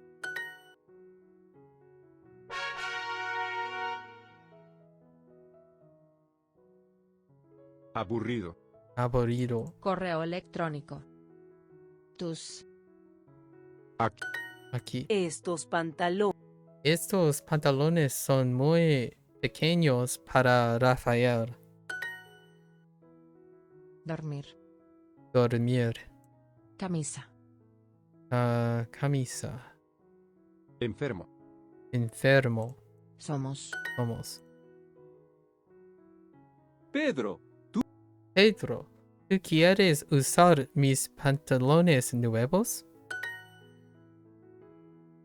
For example, if you are talking to your coworker, you can say, Juan trajo donuts. It's implicit that Juan brought donuts today. You will need to put a verb tense to change that context. That's fair, but they didn't teach that yet, and nor do they have an example that allows that sentence to be possible. So you're giving an example that doesn't exist with the curriculum yet. You can do that if you want, and then keep telling people, like, so my example here is that yeah, go and do some immersion and have someone tell you, and skip fundamentals, and don't be more explicit and be more implicit, right? Like that's perfectly fine. That's perfectly fine if you want to do it that way. Also, if, say, like, for example, if someone came up to you and they would speak and implicitly place oi and then change the context to be redundant, I think a person that is a native speaker wouldn't immediately say, oh, that's unnatural. Let me tell you how to actually say it. At least in my opinion. So for myself, I think for someone who is constantly hyper-focused on those things, I would, in my opinion, be less likely to talk to them in the future. So that's kind of another thing. Like, it's a give or take, right? It's a two-way street. So it's excellent to know what is unnatural and what is natural.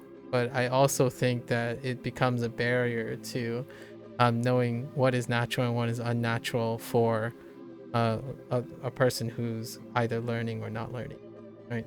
So it's like I get that point. That point makes sense. I think it's much more evident in like Japanese and Chinese because they're implicit languages. Many implicit languages. In fact, it's like the stuff that we're talking about don't even actually exist. There's no analog in Japanese or Chinese. Los estudiantes necesitan camisetas y pantalones. Los estudiantes. It's a fair point. It would be lovely if I knew any examples like that exist or the current example.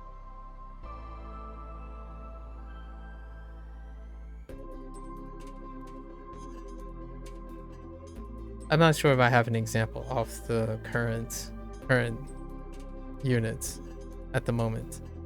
There's here's a good one that I can show you.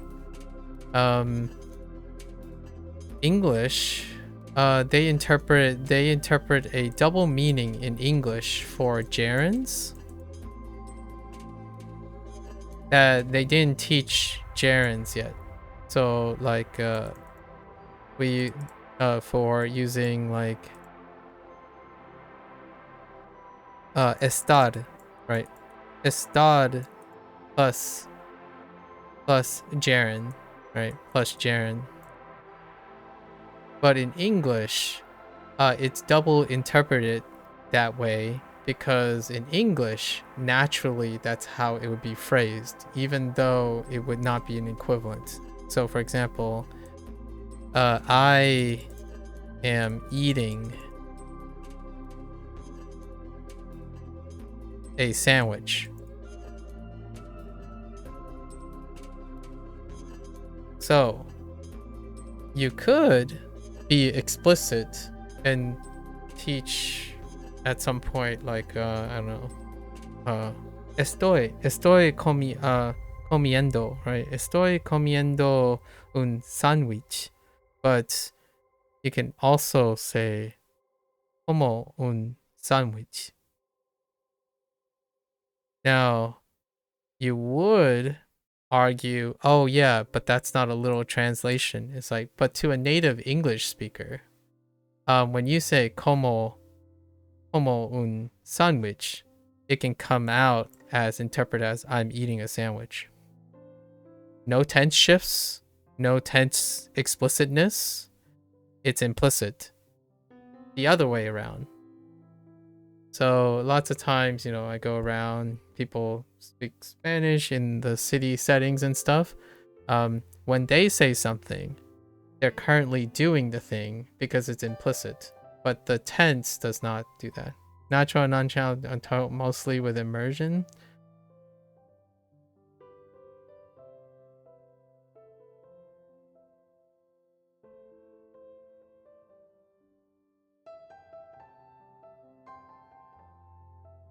I totally disagree with you. I would say natural and unnatural things can be taught with immersion.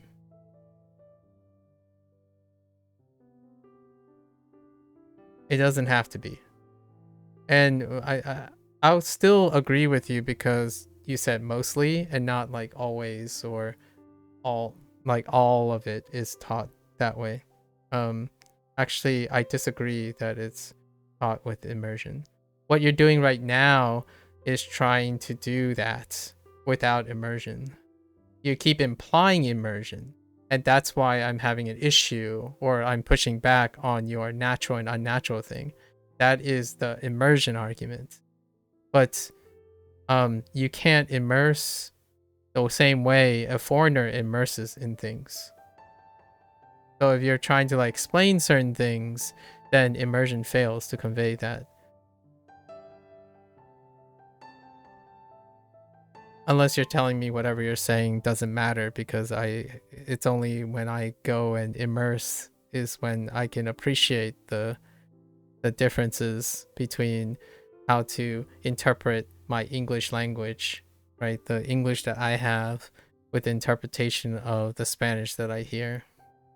And the example that I gave was an immersion example. So, and then because it's an immersion example, it depends. And it depends is a terminating comment. That means that you're right. It all depends. It's almost as though you're saying the same thing as saying, oh, it's taught through immersion. It's like, so then we have nothing to talk about, right? So not only did you, in my opinion, when you say it's only taught through immersion, then you have no critical dependency on criticizing this being unnatural or natural because it's irrelevant. At least in my opinion. It's irrelevant whether this is natural or unnatural. Because you believe that it's only taught through immersion. Or you're mostly taught through immersion.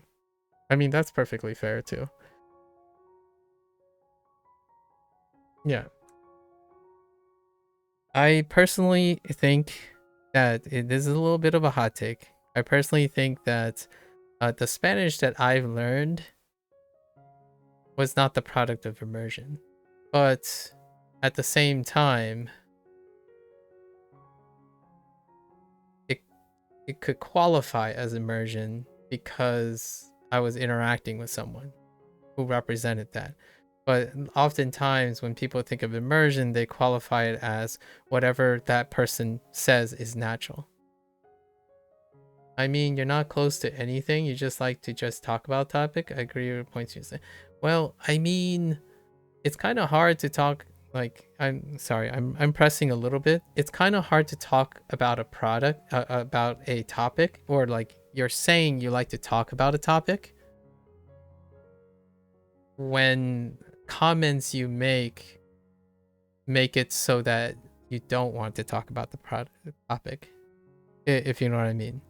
So I would say it's kind of a little, I would get mixed messages, right? Like I'm getting a mixed message. So it's like if you enjoy talking about a topic, but then you make a statement that, well, there's really no point to be talking about that topic in the first place.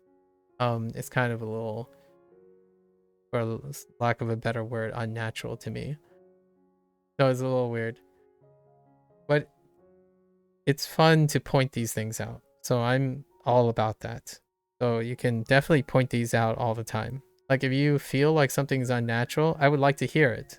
But for the example that you gave me one example. And that example is true, and I agree with you. And then you gave me a second example that doesn't exist in Duolingo. So I don't, and then like I can't make a comment about that, right? And then you made a comment that it's about immersion. Well, we're not doing immersion right now. So there's not nothing to say other than, yeah, I guess. On the topic of immersion though, like not that we're doing immersion, on the topic of immersion, immersion can also teach you unnatural things just as much as natural things.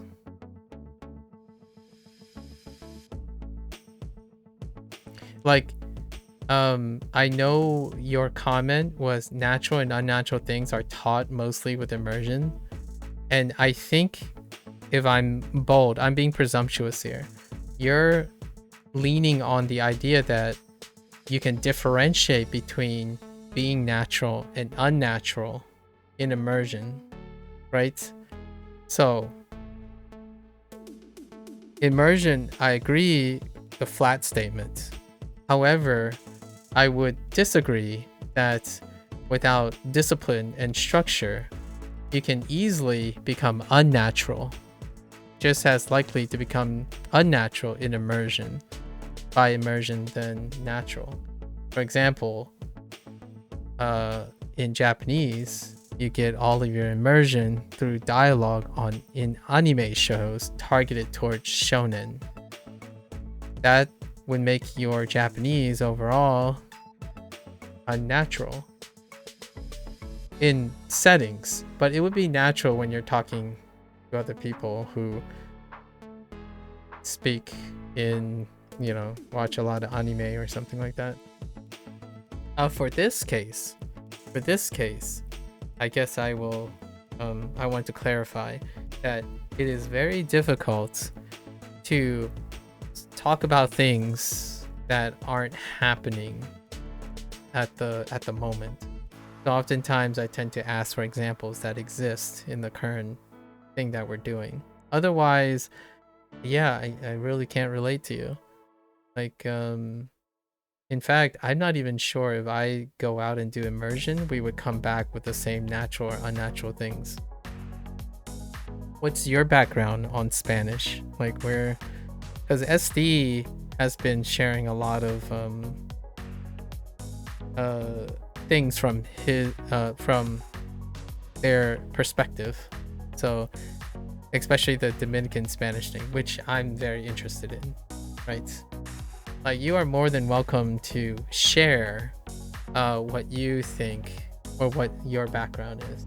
I think that's far more interesting and would have lots of things to talk about, because I don't think Duolingo is considering the things you're considering. I would think a lot of times, like their use of "yo" in the sentences, I'm not sure if you have the same perspective on that.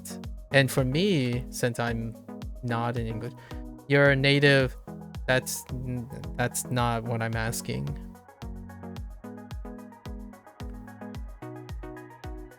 That's not what I'm asking.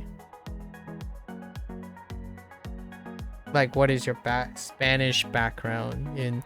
I mean, we're talking about products of immersion and dependency. So what is your Spanish background?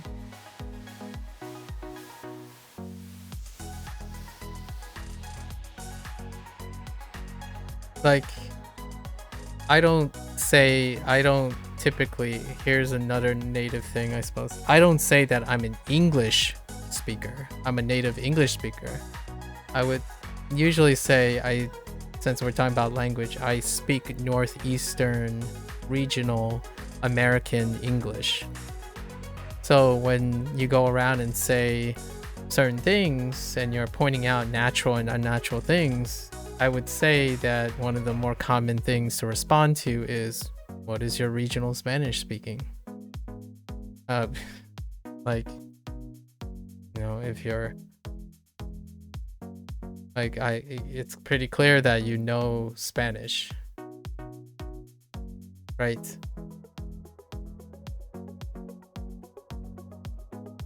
Yeah, it depends on the variety for sure, what's considered natural or not. You're Mexican? Oh, okay. You and SD would have a lot of fun conversations, I would say. SD was sharing with me Dominican Spanish that's localized in New York City. And some of the stuff I kind of like.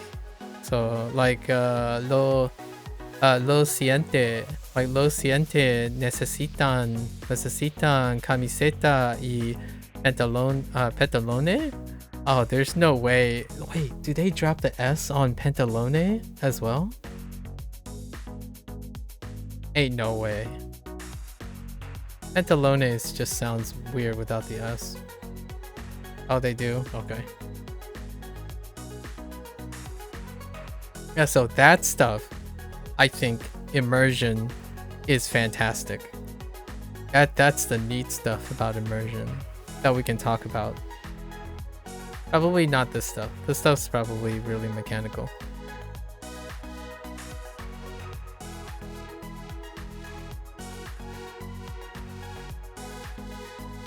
Here's another question. Los estudiantes necesitan camiseta y pantalone. Yeah. Here's another question that might be interesting to you. Maybe we can get on the same page here. Are you a person that would like to only learn natural ways to do things? So like what I mean is, if you were learning a language, would you choose to learn one way and the correct way, or like your favorite way? To be honest, you think that apart from some very specific parts of Mexico, our Spanish is quite average. You feel that where Spanish is distorted too much with slang and abbreviation is in South America? Okay, that's fair. I mean, I wouldn't know. However, this is not about a what. This makes it sound like a whataboutism, right? So, maybe, yeah. I guess it's true that it's distorted too much with slang and abbreviation in South America, but I live in North America. And so does SD, so we can talk about the things that separate Mexico and North America, as opposed to talking about something that we don't, like, a lot of us don't. It depends on perspective like this. I think lots of things Mexicans generally say or do, you would find unnatural as a speaker of Caribbean Spanish. Yeah, so we could talk about the contrast between, yeah. That's so now SD is doing the comparison between Mexicano and Caribbean Spanish, like not worrying about other places. Perhaps you said it more than anything because of what you said about the other person.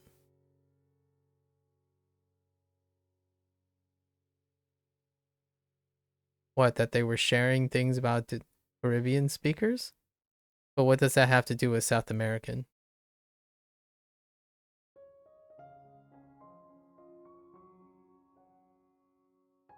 Like, I imagine you guys would be able to talk about Spanish, the differences between Mexican Spanish and Caribbean Spanish. About slang and those stuff? Why does it have to be about slang and stuff in South America?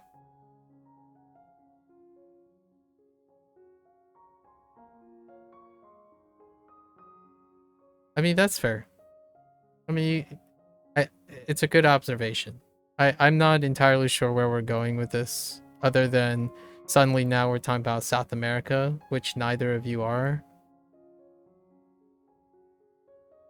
Or unless you're telling me you're also South American. I'm not sure where this is going. It feels like that sounds like an excuse to not talk about things. You're just saying exactly. Yeah, that's what I mean. So, okay, a good observation. Like, okay. María, yo necesito tus vestidos, por favor. Tú. Tus. Tú. Tus. Estos zapatos son muy pequeños para mis hijos. Necesito comprar unos zapatos grandes. Like, I'm not sure. Am I being misunderstood? Because I could try again. Like, what are the, like, may I give an example?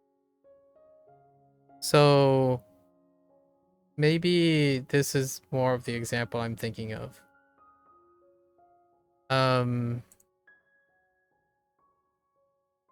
You went to get food. Okay.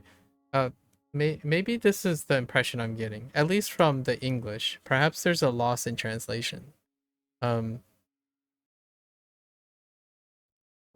got the impression that, and you told me explicitly that you want to talk about these things, right? You want to talk about the topics regarding like this stuff, right? And typically I would make comments, I would talk about them if I knew something about them.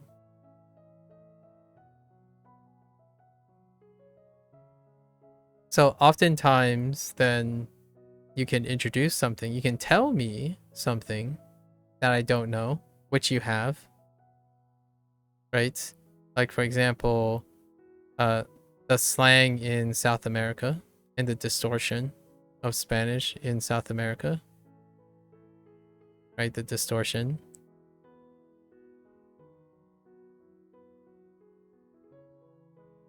And then I have nothing to say about it, right? Because that's a neat fact, right? It's a neat observation. How you're saying this stuff and you're telling me it's related to what I talked about when SD mentioned like Dominican Spanish. However, SD is telling me what Dominican Spanish is like, right? And that's what I'm sharing. However, when you're making a comment about South America, well, you told me you were Mexican and SD is Dominican. So it's a neat idea, or like it's a neat observation, but I'm not entirely sure how that relates to my comment about the two of you speaking about Mexican Spanish and Dominican Spanish, and then like sharing that with me, because I'm neither. And I'm not South American. I'm North American. And most of my immersion is Mexican, because being North American, and Mexican, and apparently not Dominican. So I learned quite a lot from SD, because yesterday I didn't realize I didn't notice these things from Dominican. I think the most of my experience with people from Mexico. If I had a good example of this, is kind of like someone wants to talk about language learning, right? Someone wants to talk about language learning, and then they come to me and say, let's talk about Portuguese. Like, okay, can we talk about Portuguese from the perspective of Spanish? Or from the perspective of English, right? And that would make it so that I can actually talk about it. Because there's no way I can make a comment about Portuguese. I have no idea. Maybe she thought DR was in South America. Oh. That's fair. That's fair, SD. I did not consider that. That might be a thing I just... That's a very good point. And was saying that lots of differences are found in South America. That's a fair point. I did not consider that at all. So if that's the confusion here, I'm like, that's my bad.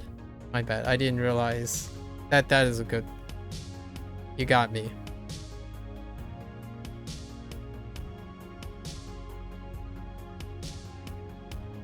Yeah, I don't know anything. Yeah, I don't know. Necesito, ¿ne? ¿Qué necesitan sus hijos? What do they need?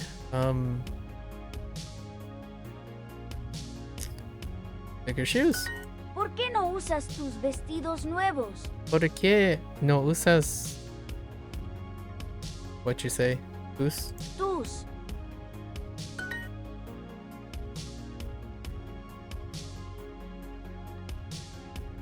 Yeah, and I don't know any slang, so I'm not even sure what qualifies as Spanish slang.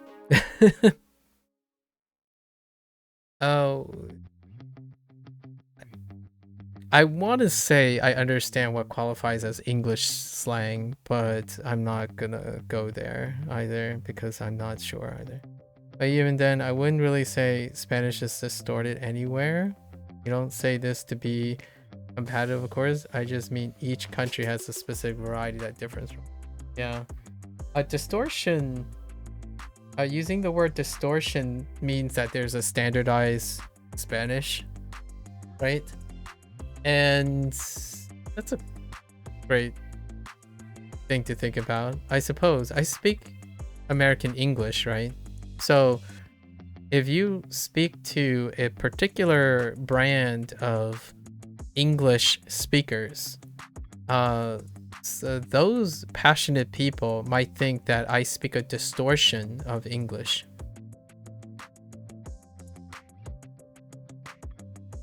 Like something you might think is average or normal isn't for someone else, and it's all...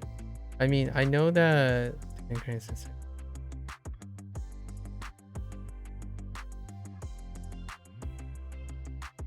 You mean you know that DR is in Central America? That brought to my mind the spoken Spanish. Oh, I see. But hear me out here. SD's got an interesting point about distorted. I'm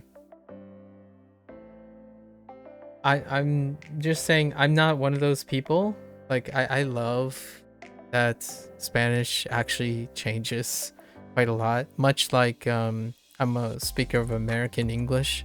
So, but I do have to admit that I probably don't... I'm not on the same page with others who might say like there's a standardized language of a specific parental breed, and then they have this like constant talk about what the standard is, and that happens a lot. Especially Mandarin happens a little bit more. Japanese happens less because it's confined to Japan, but even Japan has regional things. In Spanish, I think is like English. it's a lot more similar to English, where it's they're competing macro languages, right? And I think it's beautiful. That's why I like talking about Spanish, right? Quite a lot. Largely because there's a lot of camaraderie and parallel feelings about English as well.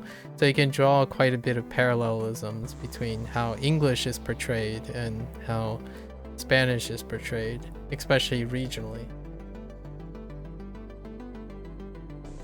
And also, I hope I'm not making it feel like this is some sort of like someone's wrong and someone's right. This is not the case. I'm trying my best to understand and not be like, oh no, if you feel like there's a national standardized Spanish, I want to tell you that I might sound a little confrontational. So, want to be careful. I've met a couple Spanish speakers, right? Spanish speakers that it can be a little confrontational at times when they talk about standardized Spanish. Like, I think there was a moment, this was before I started learning or going back to reviewing Spanish, and someone said like, oh, you're learning that Spanish. And I'm like, what do you mean that Spanish? Do you mean like because I disclosed that my Spanish teacher 20 years ago were Hispanic? It's like, yeah, so you're learning that Spanish, not the Spanish. And I'm like, okay. That's kind of the stuff that I think about when I hear words like distortion or like a differentiation. And it does happen. It's a real thing. It happens very often, especially with large macro languages. And I speak American English, so there's no shortage of other speakers of English to criticize American English for the real things. Right. Fun fact, there is no standard Latin American Spanish. Interesting. There's one for Spain though. Oh. Huh. There's an institution called La Real Academia Española, which oversees the Spanish language and its norms and standards as they are in Spain. Oh, okay.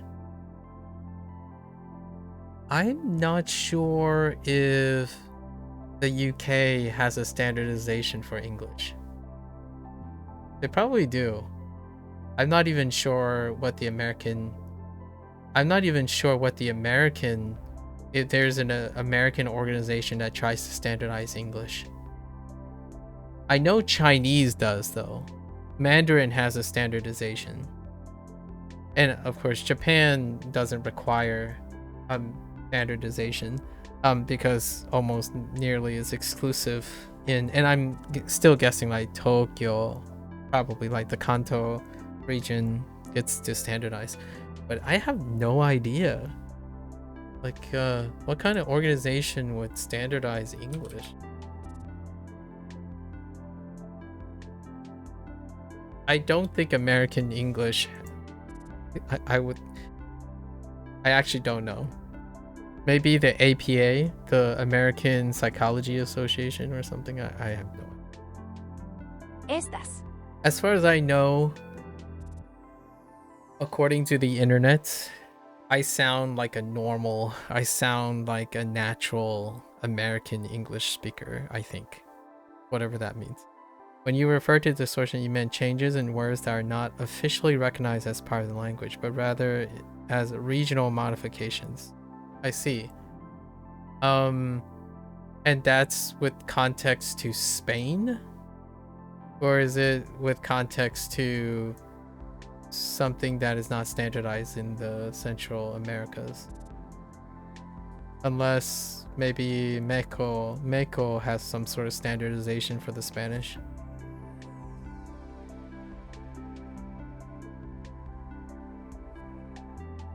The RAE, oh, that one. Real Academia. Oh, there is an institution. Oh, okay. Oh, like something similar to Spain's one. I see. Well, that clarifies a lot of things, actually. From that perspective.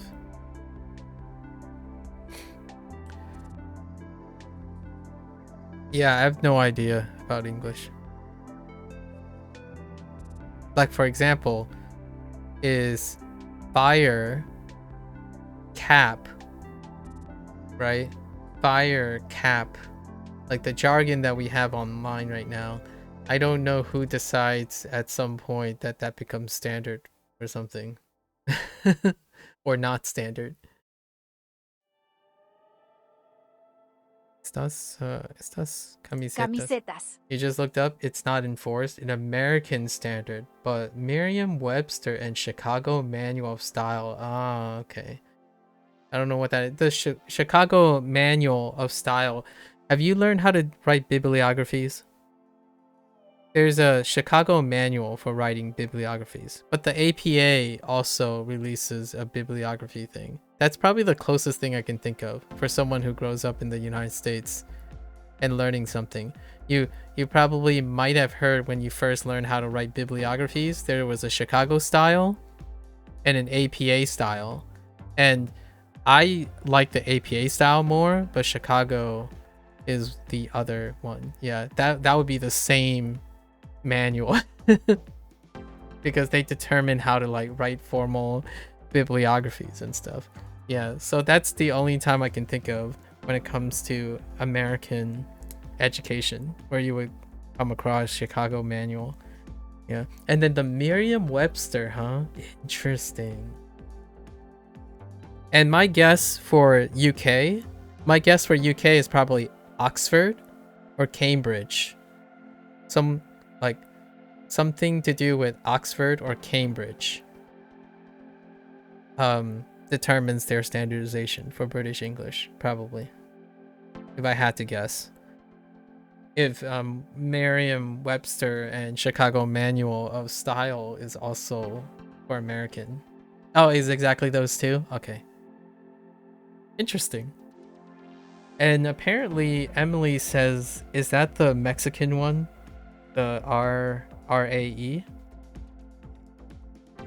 Now we're getting somewhere. That's kind of funny.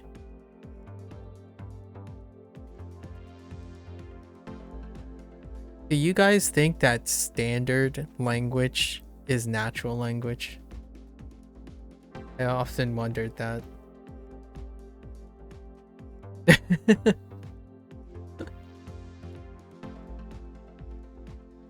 Like, what is standard English on the internet?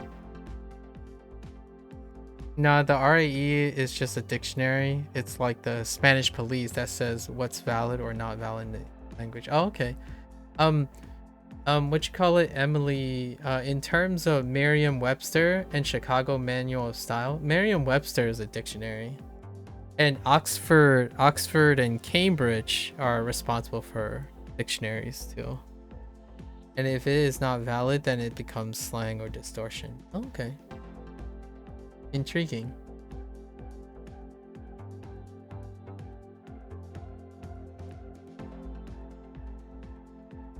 Huh. I have a question that I need to Google something for. The difference between colloquialism,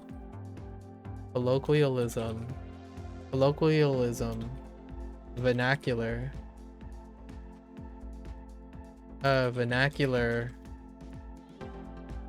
slang, and distortion.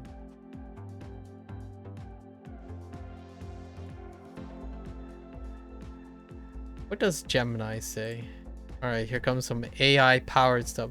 Colloquialism, vernacular, slang, and distortion all relate to language, but with distinct meanings. Colloquialism is informal language. Vernacular is the everyday language of a region.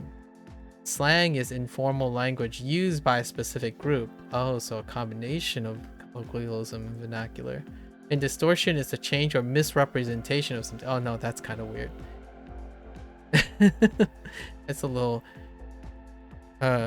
so that's a little off here. All right, Gemini, you tried. You tried.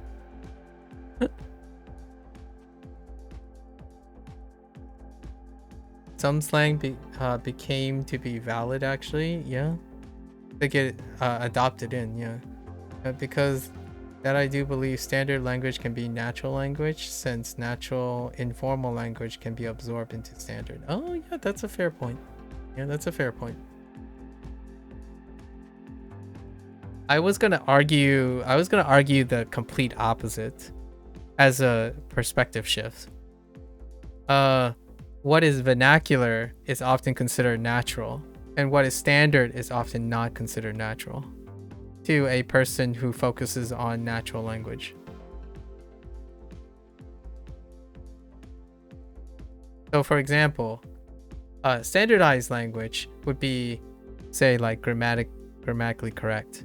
And when people use the word natural, they're actually referring to non-standard language most of the time. They're referring to colloquialisms and vernacular, not standard distortion or slang. They're often referring to colloquialism, or apparently vernacular, because vernacular is the speaking of people in a particular region.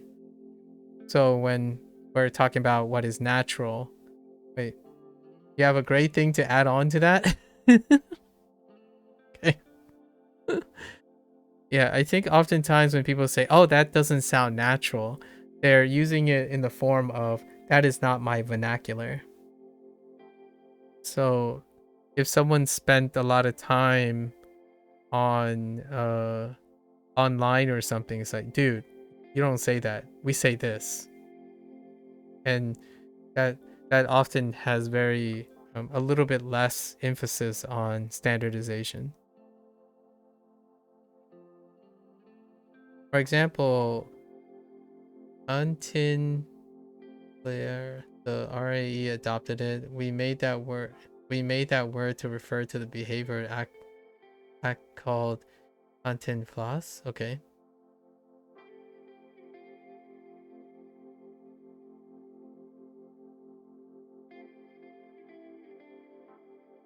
Yeah, see, I don't see that as a distortion or a slang. It's a vernacular.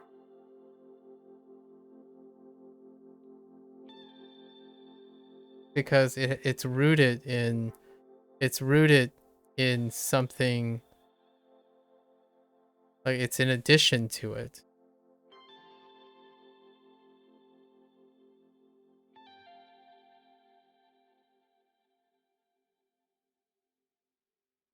I'm trying to think of an English example. I don't. English is too tough for me. For English, maybe like fish.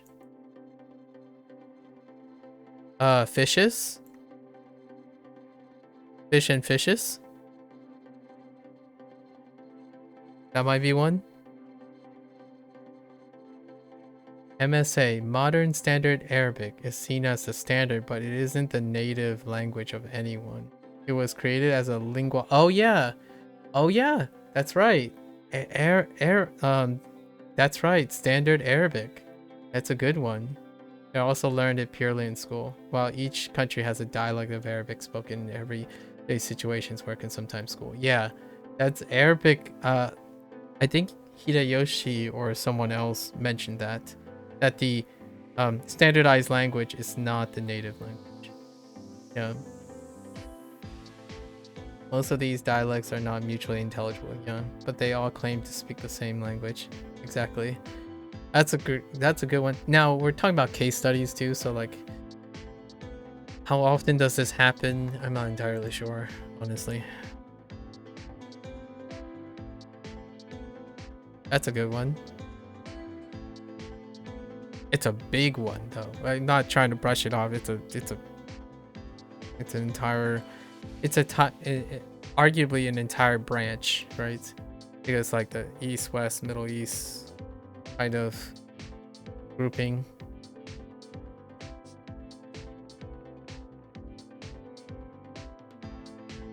I'm using broad strokes because I don't understand any of the granularity. All these to say the standard isn't natural for anyone since they learned it purely in school and it's only used in news and highly formal situations. Yeah, I agree. If I may be so bold, for the most part, I spend more of my life writing and speaking in standardized English, than I do in whatever internet English is.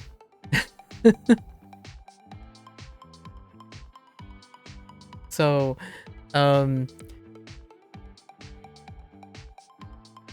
more people would say nowadays online that I sound unnatural when I type and write then they would say that I sound natural. So I am often a quote unquote native English speaker, American English speaker that often is misunderstood due to natural language. So you mean it could be natural for some people? It could be. Or on a spectrum of natural stuff. So like you write a whole paragraph, there are going to be things that you write naturally, right, to yourself that can be misunderstood by other people because what I mean by not misunderstood, they could feel different. It can feel off. As opposed to being misunderstood. Like there's no misunderstanding. What I mean is they would understand all the words that I use, but it wouldn't be natural for them to understand the meaning. Like kind of you and I, what we're doing here when we're talking about the words and whatnot. Like a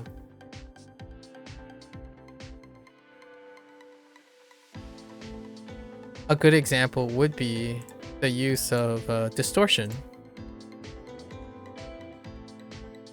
The word distortion, right? We talked about it just now. Like that would be a great example. What is the standard use of distortion? I actually have no idea. I don't use this word very often.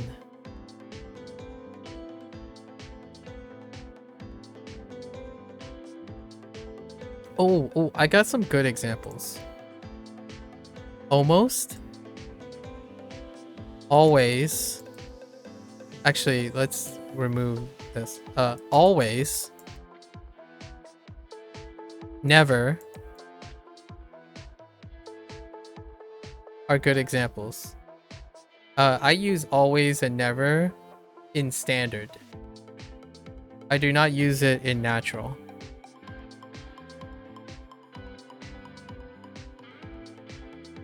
Online, and I would say most individuals nowadays have normalized what always and never means, and the word just.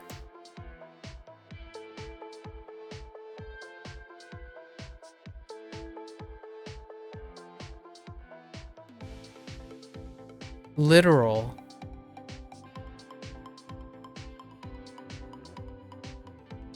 These are probably your garden variety low-hanging fruits examples. Every.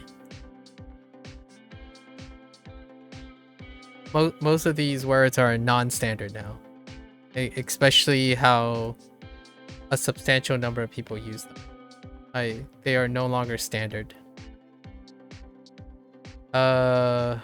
Every means every is equated to almost.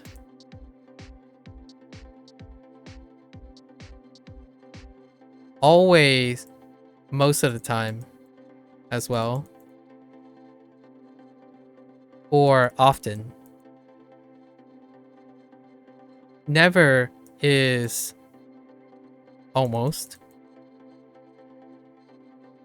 right? And seldom. Just is approximate.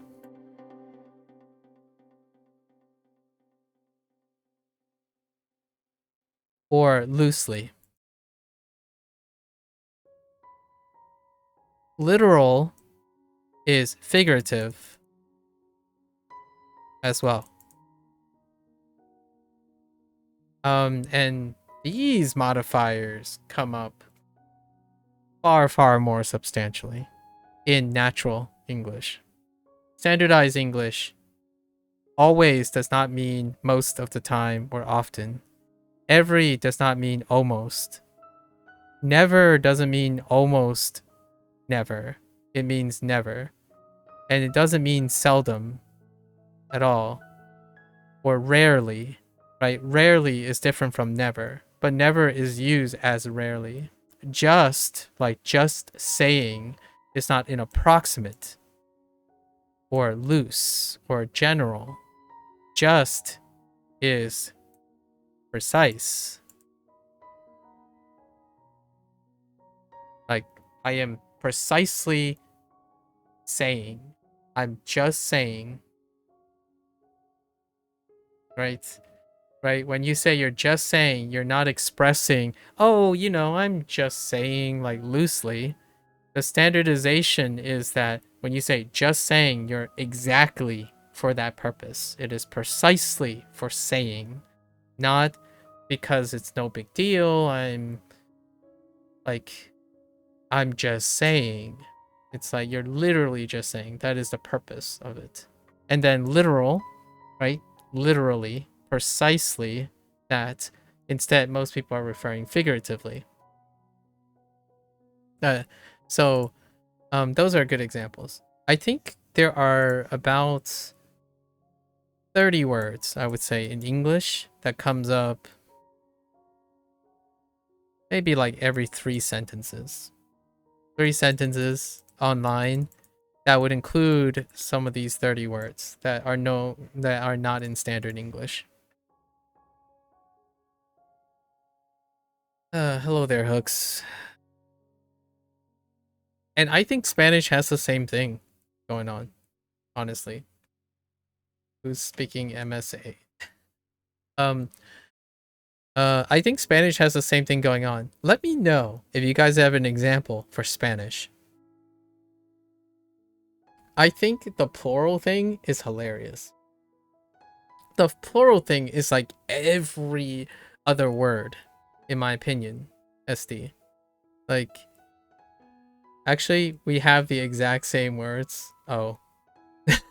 Wait, do you?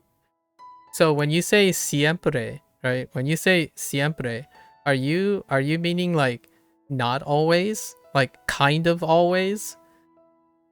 Has that happened to the Spanish as well? Because I'm genuinely curious. In Japanese, I'm not sure either. Oh, it does. Oh. So you don't mean always when you say siempre. Okay. Yeah, so that's kind of... And in the dictionary, would it also say it's almost always? Wait, hold up. Always, Merriam-Webster. What's the definition of always in the Merriam-Webster dictionary? At all times, invariably, forever, at any rate, in any event. Yeah. So, rarely, in my opinion, do people use the word always to mean always, is an example. Exactly. They are over exaggerating. Yep. That's non-standard. They just say most of the time. Exactly. That's probably... Yeah, so for me, I'm very pedantic. So when someone tells me, oh yeah, Duolingo is always unnatural, my first comment would be, to bring it back to Duolingo, is that, that's a bold statement. I would probably find that to be false. And they would say something like, oh, no. I mean, it's almost always wrong. And my first thought is, well, then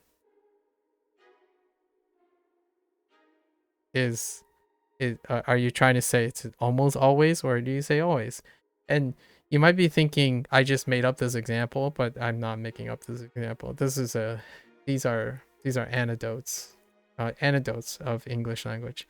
So I usually don't stand, like, I actually are far more formal in my English than I am with online English. So it's a good example of what is natural and what isn't natural versus standardized and unstandardized. And I can imagine when I start reading Spanish again online, actually, I can already tell because of the Spanish being typed in video games versus Spanish being on the screen. Excellent topic, though. Really excellent topic. I need some good examples.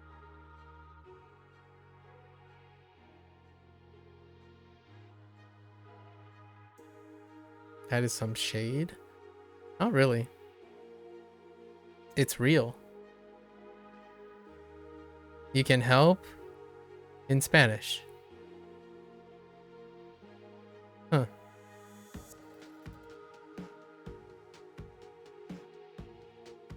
Give me an example of a natural Spanish phrase that is not standardized. You just got back. Example what? Spanish differences when written? No. An example of Spanish phrases that are natural but non-standard. That people use all the time, you know. All the time. You know, like that kind of like if I say siempre, it could actually mean multiple things. That's kind of the whole like natural thing. You don't know, it depends on the country what's considered natural. Yeah, but I'm not talking about the countries you're not aware of. I'm talking about you. Yeah, exactly. That's what I mean. We're not worried about things we don't know. We're exchanging information about things we do know. Yeah, not like, again, the whole South American thing. Like, I'm okay. I'm totally okay with knowing that we do not know a lot of other things. I mean, I don't know any of this stuff, so it's okay. Daijoubu desu. Right. Estas camisetas. And I'm gonna try to complete.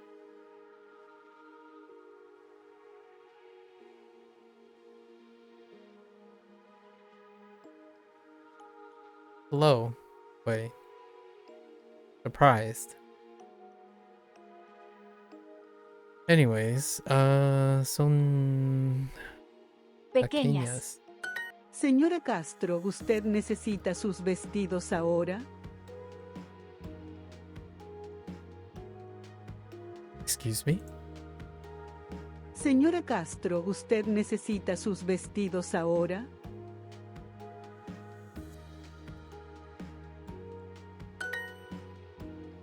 Yo tengo camisetas pequeñas y grandes.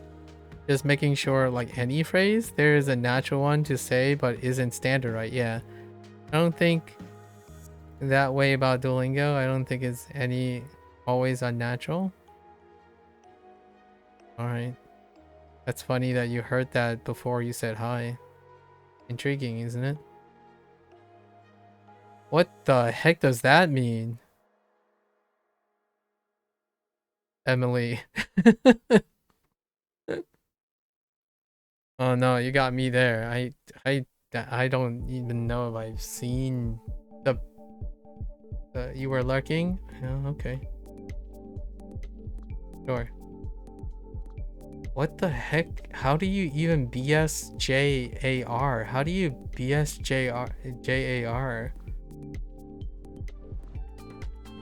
I mean, I'm gonna take your word for it.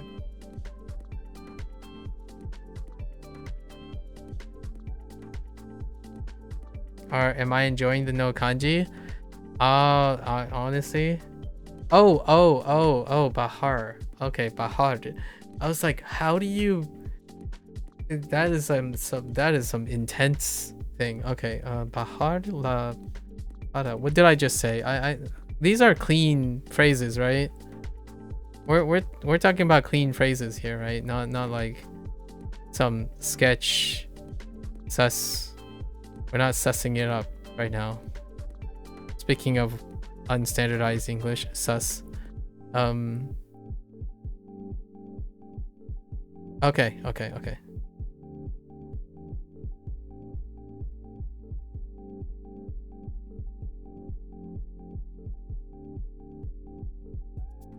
I would love to type a message to both you, Emily, and SD right now, but I feel like I'm gonna give you guys the benefit of the doubt of gleaming something. Maybe we'll talk about it a little later. Hideyoshi, no kanji. I miss kanji already.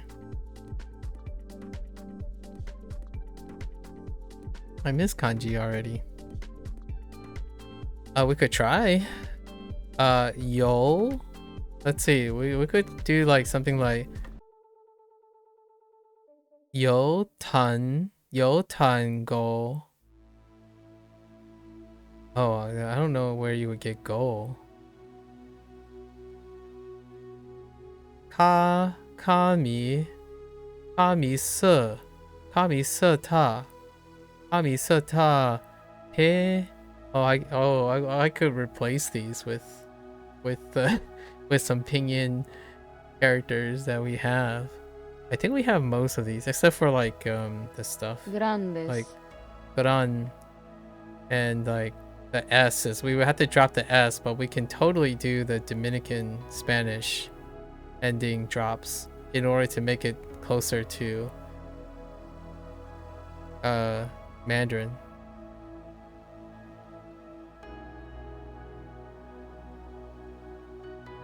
Oh, by the way, what did that phrase? Oh, okay, I thought of a phrase. This took you a while. Okay. So why am I speaking English? Because I speak English. Esto está heavy. when something is cool or nice, that's cool. Yeah, that's pretty natural to say. That does hit different. I feel like it's kind of a hit different thing, man. Eso está heavy. Eso está heavy. That sounds pretty. That's pretty. I can think of one for Fujianese. Not that Fujianese has a standardization, but one would be like nie busy.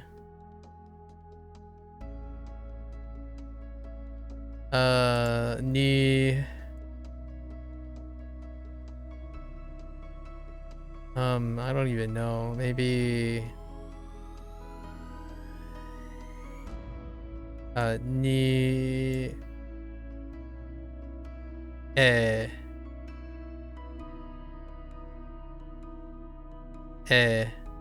busy ma nie busy ma. I doubt this is standardized. Nie busy ma.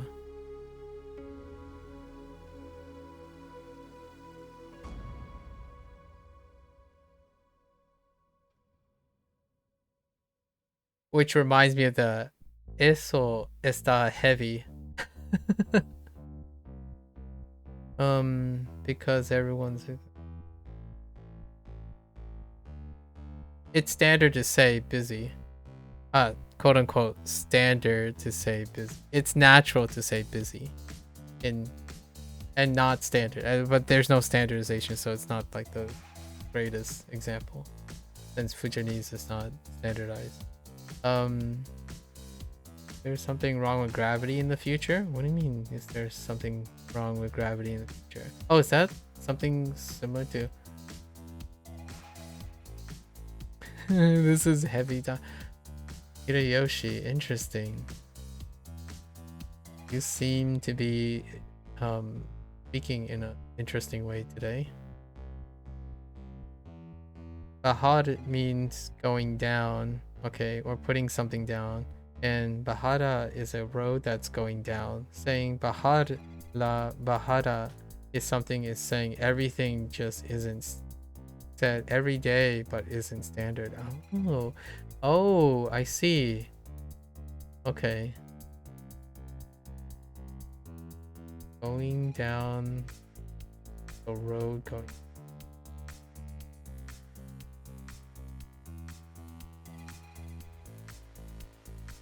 It's like to keep going along with something. Well, Bahad la Bahada would be a very fantastic wink wink nudge nudge to the side conversations.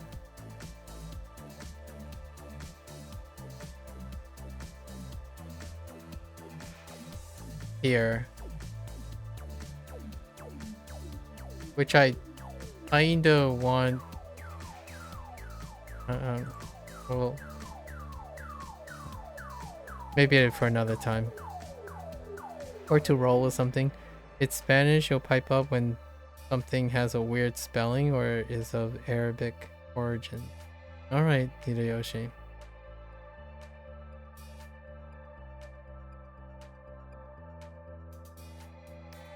Okay.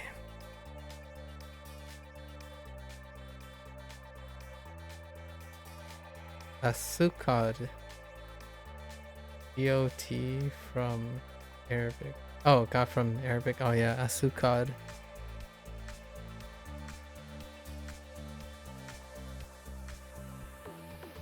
Ohala. Yeah, true. What about lastima? What about lastima? Like in que lastima? Nah? Oh. Okay.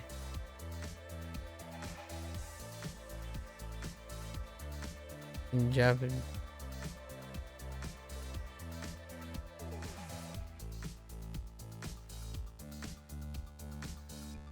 That's a good example.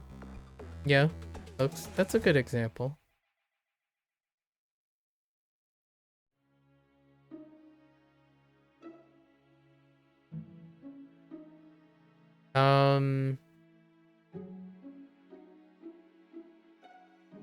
What about Okairi?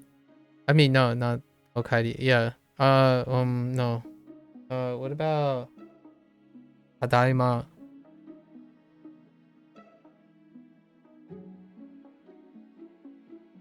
Because those are common phrases, but that doesn't mean they're standardized. They might not be standardized. Like phrases, common shortened phrases. I mean, there are quite a lot in Japanese.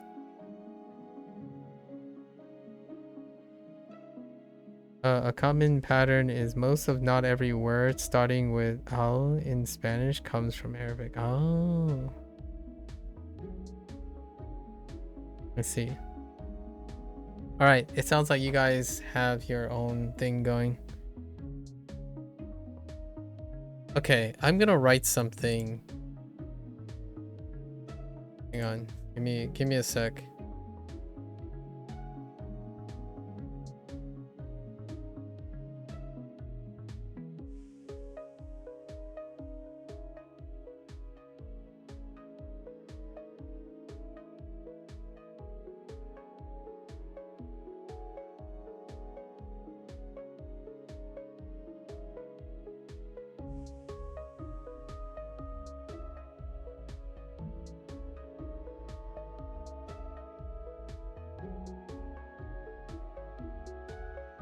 What was the phrase? Bahar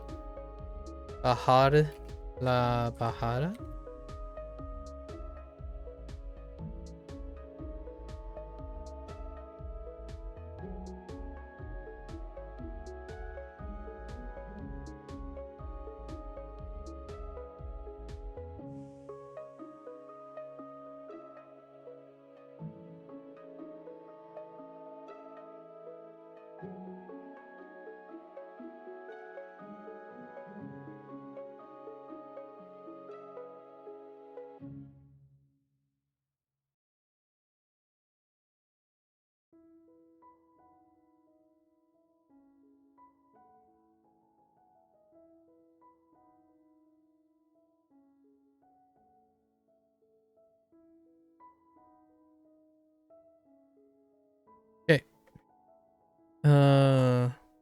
Yeah, proceed with your exchange. Proceed. Yo tengo camisetas pequeñas y grandes, actually.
Alright. What am I going to write? I was making a comment in DMs. Something that I have to consider consider in the future. Just writing a note to myself.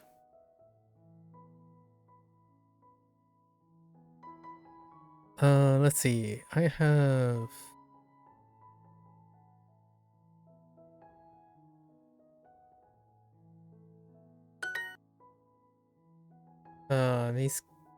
mis carteras son pequeñas. And then we have vestidos. Pequeños. Pequeños. Miguel no necesita sus camisas para el martes.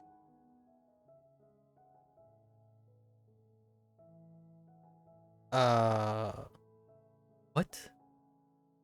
Miguel no necesita sus camisas para el martes. Sometimes it just sounds like tooth.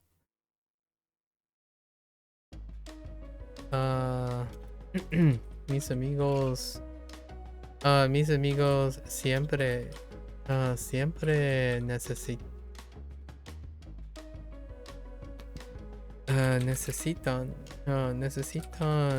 muchos zapatos.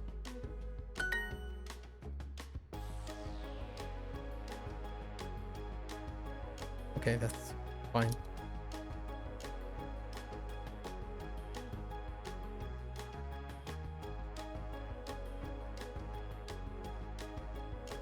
You also remember seeing all of these peeps before? Interesting.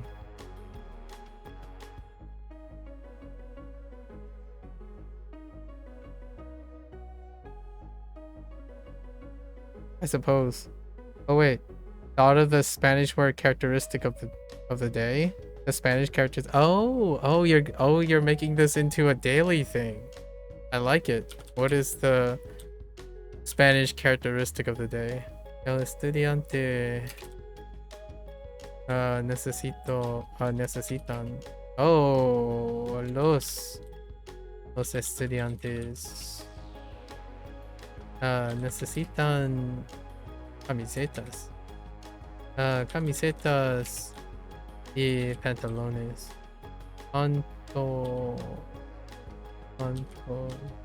Whoops. Panta. Whoops.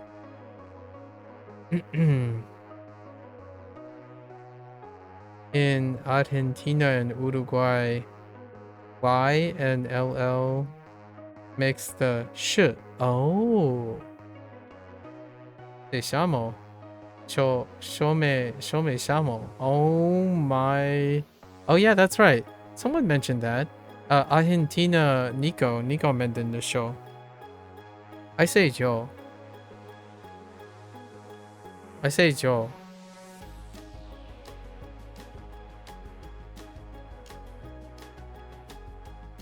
But yeah, Nico, which I don't think that person's gonna be around anymore because I probably did the whole like pedantic English thing again, which I described before. I tend to view English in standard English as opposed to natural English, where people acquire their English. So when someone said something was exactly like something, I was like, I don't think it's exactly, but it's besides the point.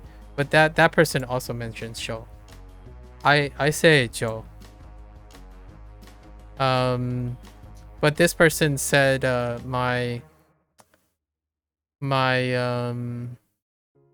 pronunciation was good, right? This person said my pronunciation is good, but pronounce yo more like a show. I'm like, okay. But I just want to be clear that pronunciations vary, but for me it's more like a Joe versus a show, right? But now it makes sense because that person also made a bunch of comments about Argentinian Spanish before. So now it checks out. It kind of gives me an idea of where they were going with. Yeah. It wouldn't be the first time. I'm not sure if that person's around anymore. Largely because of the English side of things. Yeah, that's the most common way to say it. Then there's some slight regional pronunciation differences. Nothing too major though. I see. Yeah. But the L, the ya, como se llamas? Jeez. Llamas. It's starting to blow my mind at this point. It's a little bit outrageous. Oops, I accidentally hit enter instead of my tilde. Enye. It sounds so outrageous to the point where I'm like, are you just making this stuff up now? SD, are you making this stuff up? Are you setting me up for disaster? Because if you are, I'll take full responsibility for when I break this stuff out. Oh, I see why it's not happening. It's my Spanish keyboard. Spanish IEM. IME, sorry. You forgot what the term is for it's a hiss with a lateral tongue. Think in between Welsh LL and solid Y, I see. Fun fact as well, they also aspirate their S. Oh, it's not like where they are just drop complete. Oh, okay, but make a breathy S. Oh. Shamo. I see.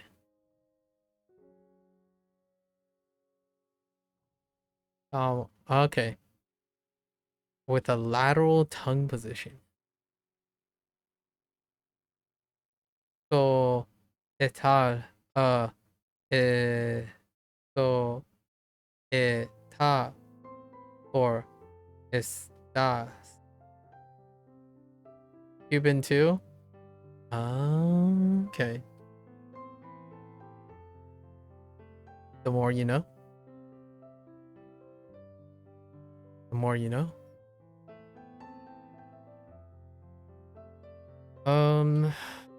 I don't have a great example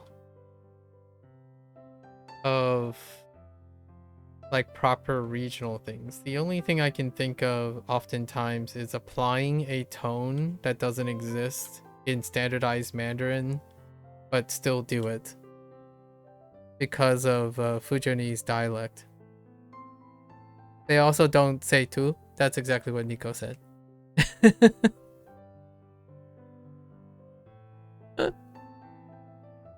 Everything checks out. Everything's starting to check out, actually. Now I might have enough external knowledge to like, oh, you're talking about, oh yeah. Okay, you gotta save some of these though. You gotta save some of these. If we get a fun fact, like for over the duration of a year, I might be able to have enough converging evidence to be like, oh yeah, you're right, like in for this and this, but I'm just gonna pretend like I'm gonna botch the Spanish language just because it triggers a lot of people. I'm kidding. You've got enough for a year, trust you? Oh, okay.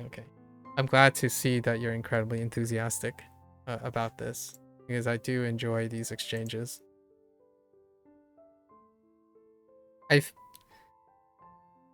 Do I want to open that wound again? Okay, for lack of a better word,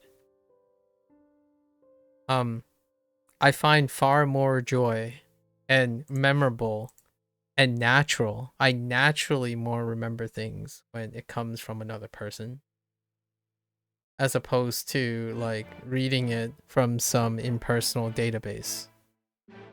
Like it's a special privilege. So I get to know and learn about someone else in the process of exchanging information. Zapatos is apparently of unknown origin, but it's everywhere. It's also a Pokemon. I'm just kidding. But if you like tweak it a little, you know, like with a drop and just call it like a regional difference, you can get Pokemon.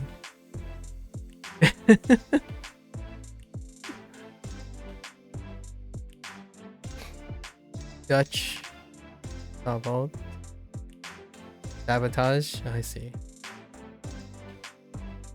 You could spend a few months on just Dominican Republic and Puerto Rico. Probably. Okay. I'll try to come up with my own stuff if I can think of some.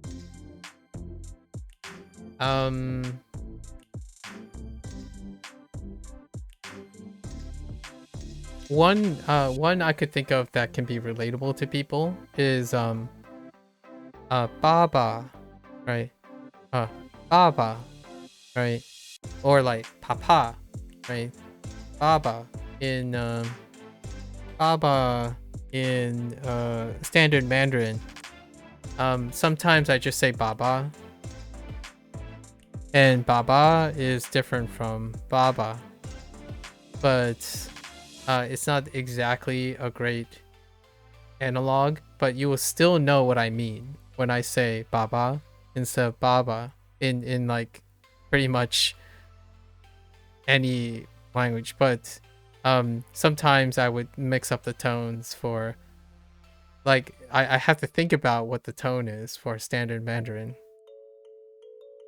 It's Baba, right?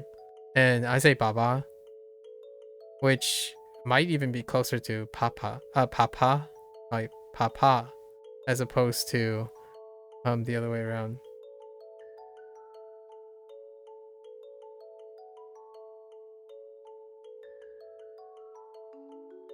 I kind of like Papa. Wait, random Georgian fact? Because you're talking about that? Deda is mom and mama is dad. Oh my goodness. Oh boy. Jeez.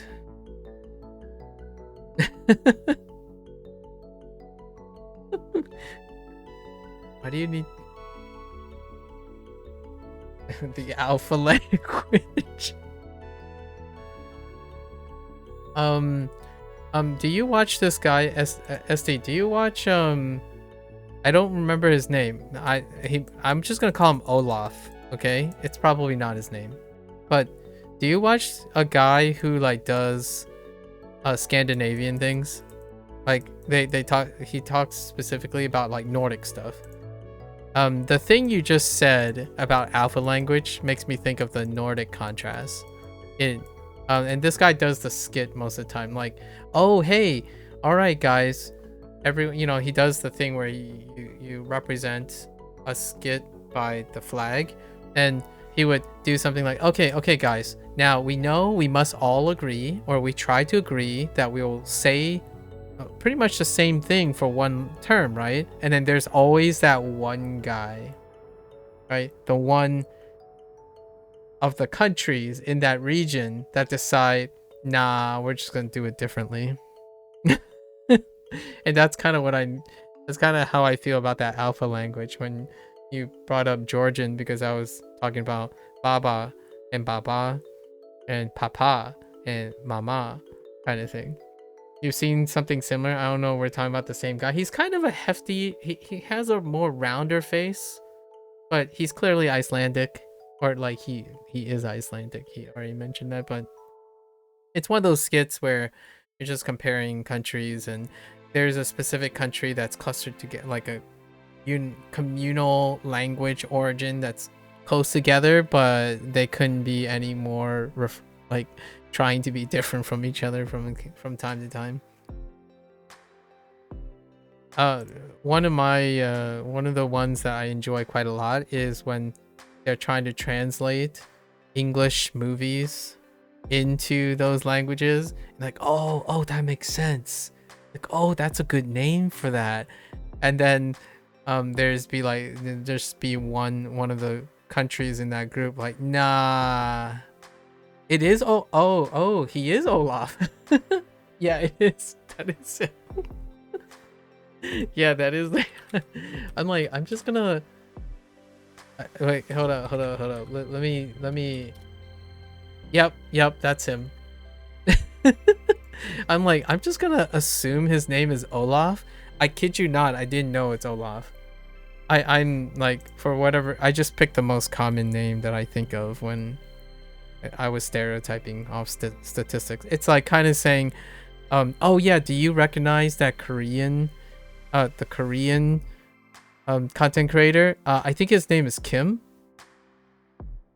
Like that's kind of what I did. So apologies to anyone who's like Norwegian. Where's Sub-Zero when you need him? This is where Sub-Zero needs to pop up and talk about Norway or something, but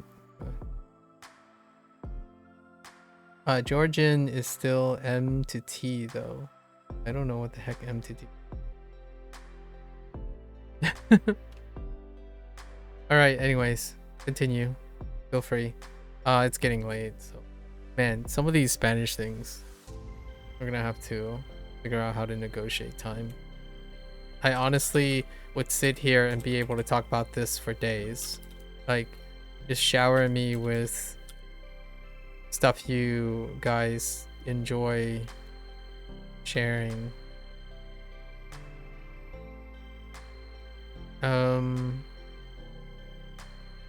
Necesitas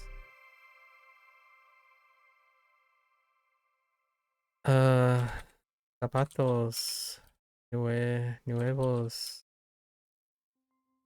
A vez, otra vez. Ustedes. Alright, well, we don't need ustedes. Like that.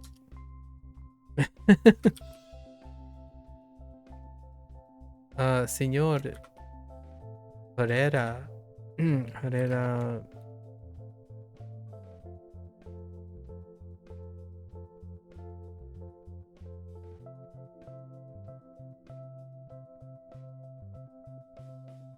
Estas son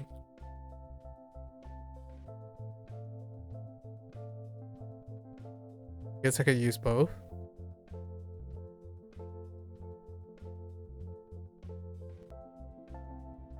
Do this. Camisetas.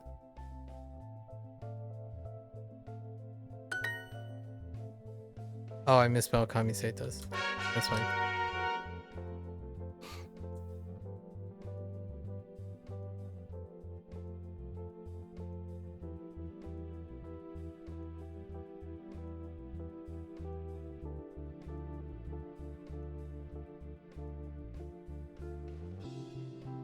¿Por qué? No usamos las camisetas verdes.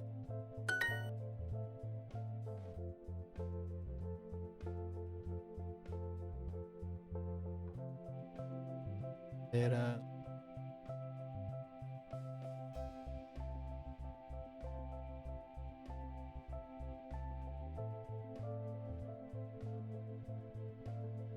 esta.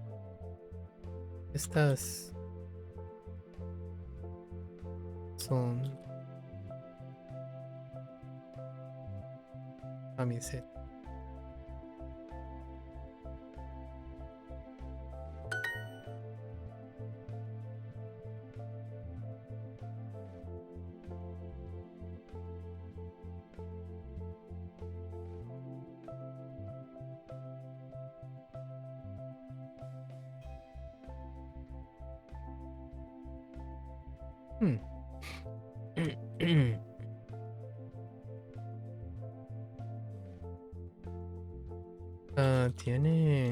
Tiene muchos vestidos.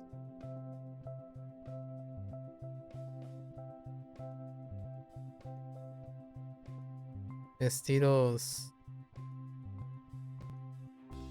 interesantes.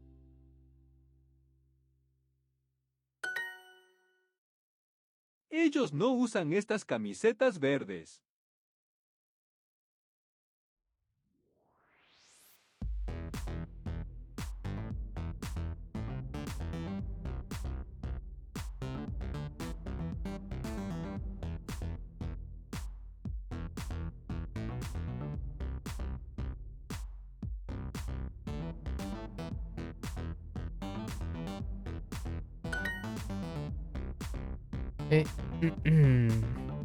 ¿Cuántas? ¿Cuántas? ¿Cuántas necesitas? Necesitas Camiseta camisetas verdes. verdes. Papá, tú no tienes zapatos rojos.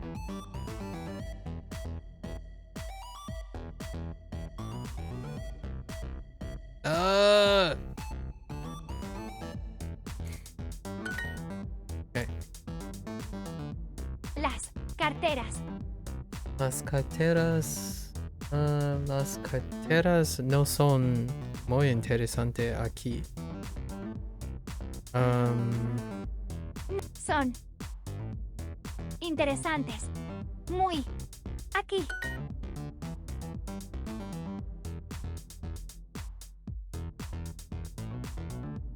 Señora Castro.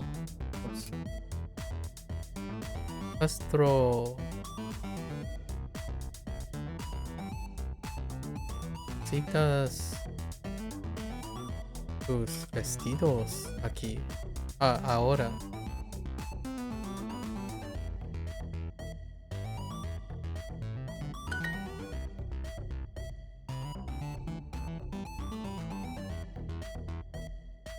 ¿Cuántos vestidos nuevos tienes? Oh, whoops. Okay. Yes, not in that order. Whoops. That must have been what I did on the other one too.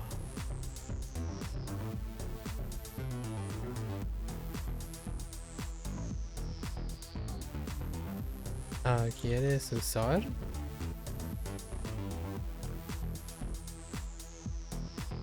Mis pantalones.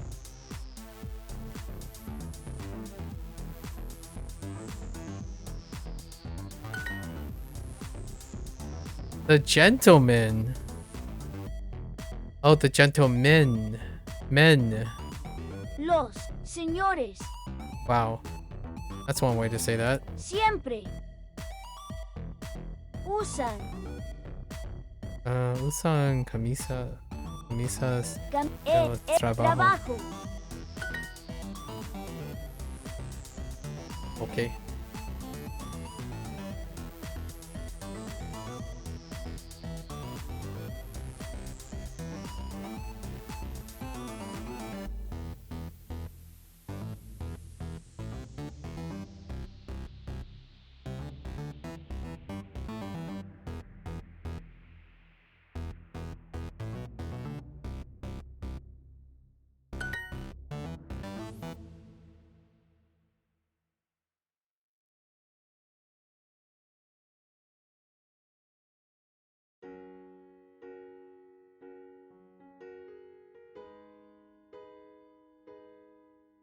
¿Cuántas? ¿Cuántas? ¿Cuántas necesitas? Necesitas. ¿Pantalones verdes? Oh no, Camiseta camiseta verde. verdes. Oh, I keep doing the opposite. Yeah, I need to stop doing that. That's pretty much what I did the other one too, right? ¿Cuántos Yes. vestidos Vestidos nuevos. nuevos tienes? ¿Cuántas? Verde tiene. Did I click on the wrong thing? Wait. ¿Cuántas? Oh. Camisetas verdes. Necesitas. I clicked on the wrong verb.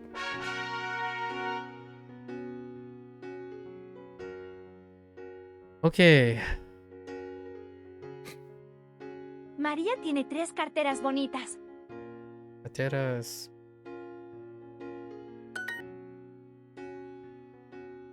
Rojo. Las camisetas aquí son muy interesantes. Verde. Camila y Ana, ¿qué zapatos usan ustedes hoy?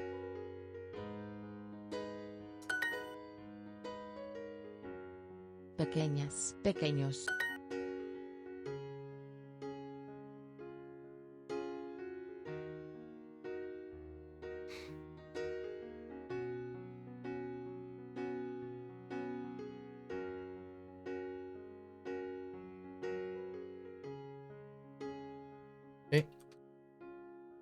Sonia, what? Sonia quiere sus carteras verdes ahora. Camisa pequeña. Blanca, ¿estas camisas rojas son nuevas? Tu ropa siempre es interesante y bonita.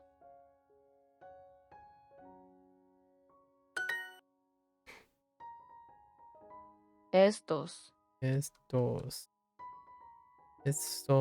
zapatos zapatos verdes verdes son nuevos.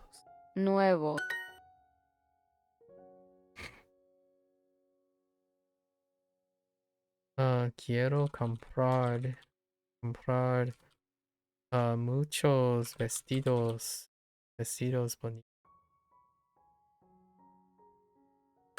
Camila y yo necesitamos vestidos nuevos. Wait, what? Camila y yo necesitamos vestidos nuevos. Y John. Camila y yo necesitamos vestidos nuevos. Uy, what? Okay, wait, hold up. Camila y yo necesitamos vestidos nuevos. I heard Amos, so it's Joe. Camila y yo necesitamos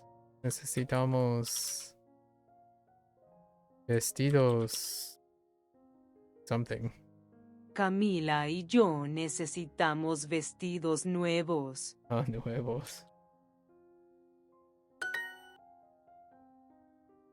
Pedro. Pedro. Tus Tus pantalones son muy grandes. I don't know why I find that so funny.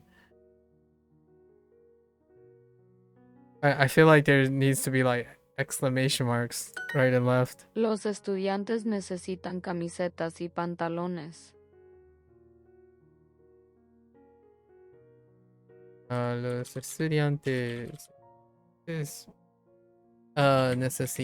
necesitan comprar camisetas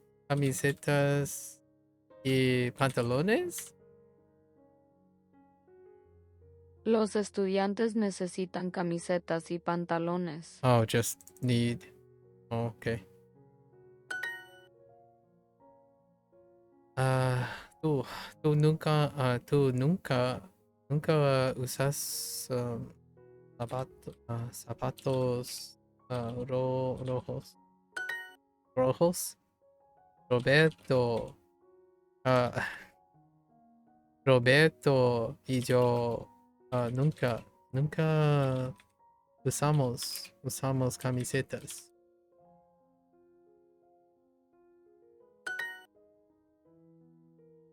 Yo tengo dos vestidos verdes.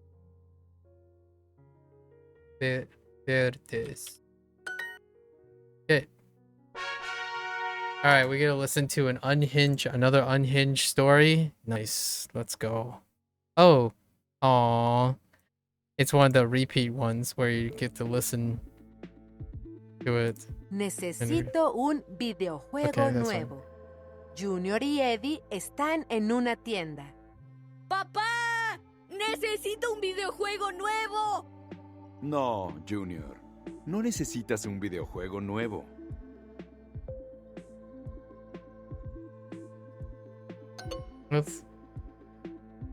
Wait. Oh, he went with no first. Por favor, este videojuego de robots es muy divertido. Junior, tú quieres este videojuego, pero no necesitas este videojuego. That's me. That's usually me. That's me. That's me when I talk to English people. This is what happens. This is the type of thing that drives people away a lot of times. Differentiation between like sufficient, necessary, and want and need. Now in most cases it's maybe it's also a timeless thing, but when people say they need to do something, generally they mean want. So same deal. Fun times. ¿Tú quieres este? Oh, wait. Oh, now. Oh, yeah, now it makes like ¿tú quieres este? This was introduced well a long time ago, but now I can see why they're putting it back in here. Está bien, yo lo quiero. ¿Lo compramos? No, tienes muchos videojuegos en casa. Oops. He said no first.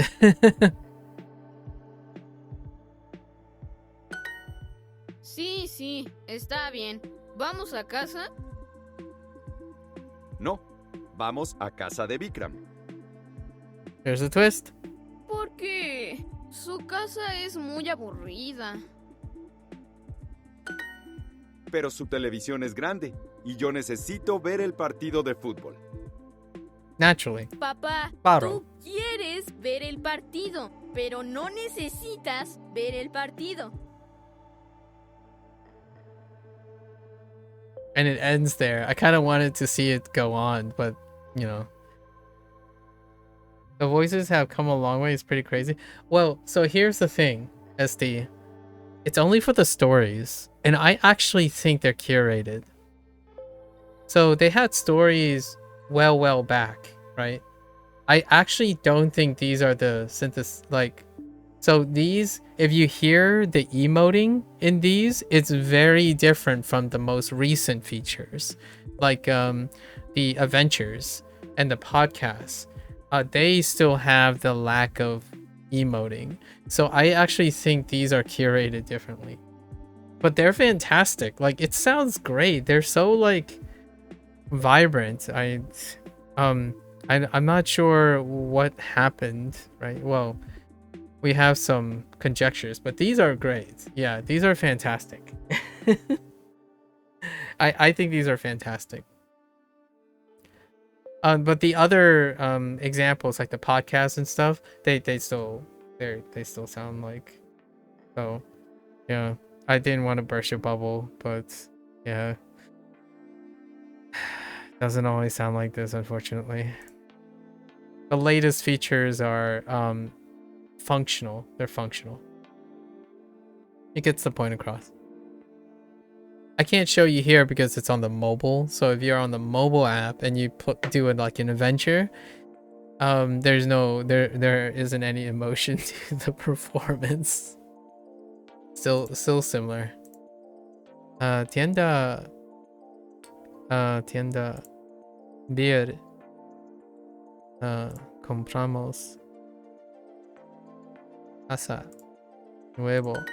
I like listening to these things. It's pretty good. And then now I get to legend it by listening it to them. Necesito un videojuego nuevo. Junior y Eddie están en una tienda. ¡Papá! ¡Necesito un videojuego nuevo! No, Junior. No necesita un videojuego nuevo. Por favor, este videojuego de robots es muy divertido. Junior, tú quieres este videojuego, pero no necesitas este videojuego.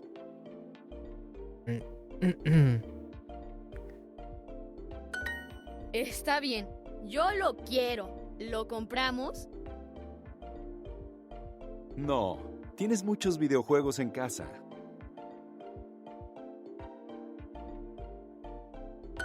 Sí, está bien. ¿Vamos a casa? No, vamos a casa de Vikram. Yeah, so like for example, why do I think I lean towards this? Junior voice is not this. The synthetic voice is not this guy. So Sí, está bien. this is a different voice. I think that's actually a voice actor. Like I'm actually thinking these are voice actors. But some of the synthetic voices, they did model after this. No, vamos a casa de Vikram. Like Eddie's synthetic voice has a very similar tone to this, but Junier's voice is very different. It's like pitched way further up. So I'm guessing these are actually like people who read scripts. ¿Por qué? Su casa... What could be, what could have been. Oh, did you know the Klingon course gives you infinite hearts? I would imagine. That's interesting. I didn't realize that. Is there a reason behind it other than like it's Klingon? Pero su televisión es grande y yo necesito ver el partido de fútbol. Oh, it's a conlang, right? It's a conlang. Papá, tú quieres ver el partido, pero no necesitas ver el partido.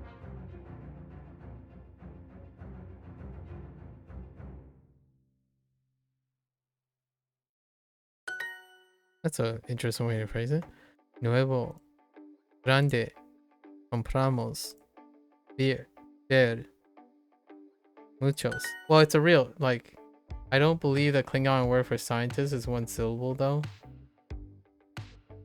Don't believe the Klingon word for scientist. Oh, that's interesting. Yeah, when you said, like, it's not real, well, the Klingon, it's a conlang, right? Because the Klingon language is real. It exists. But I guess you mean, like, it's not a natural language. La película es el domingo. El partido de béisbol es el martes. El partido no es el sábado. Oh,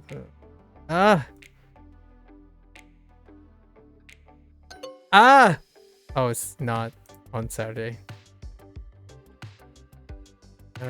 No, David no trabaja el sábado.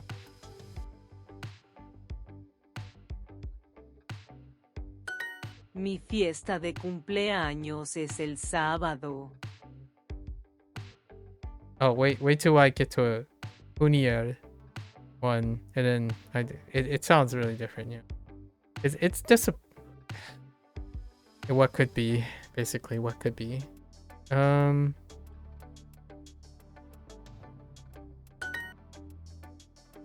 Mi.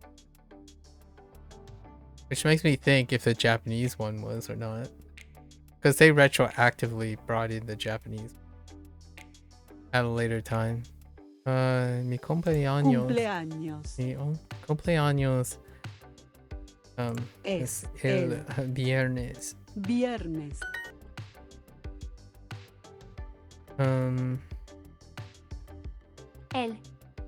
El. Oh, yeah.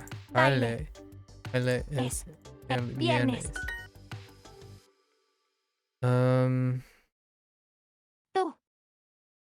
Klingon Jr. is a thing, by the way.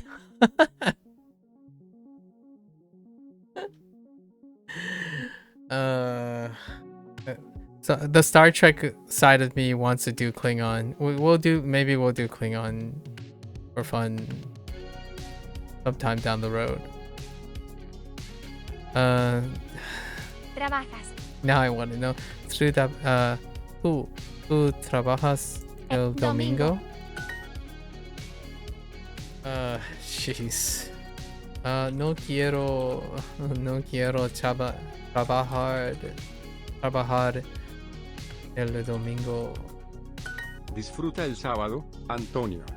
Disfruta el sábado, Antonio. ¿Quién trabaja el domingo?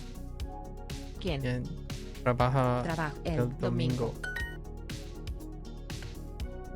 El partido es el viernes. Viernes. Okay. Señor, ¿trabajas el viernes?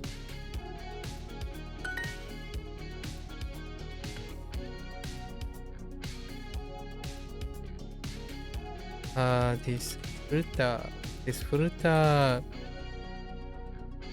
tu martes. No, tu viernes.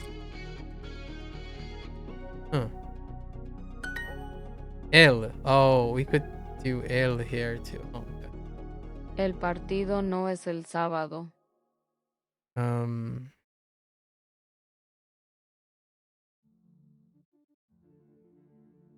Sábado. All right, 1 out of 3. We're making it. It's fine. Disculpes. Disculpe, señor. ¿Está usted ocupado? Carmen está muy ocupada. No. No, la señorita no está ocupada. Bruno trabaja en 2 bibliotecas. I always kind of want to work in a library. Is that a thing still? Ella trabaja en esta universidad. I wonder what it takes to work at a library.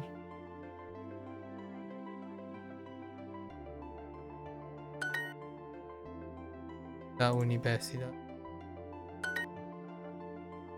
Ella.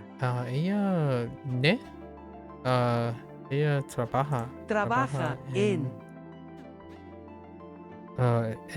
esta universidad. Luis trabaja en la biblioteca y es estudiante de medicina en la universidad.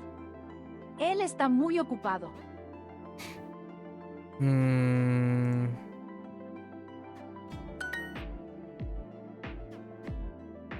José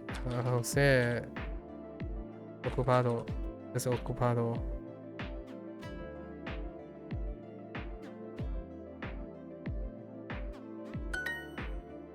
Or está. Like, I paused because I'm like, you can kind of say both. Sara trabaja en esta biblioteca el fin de semana. El lunes y el viernes, ella aprende francés en la universidad.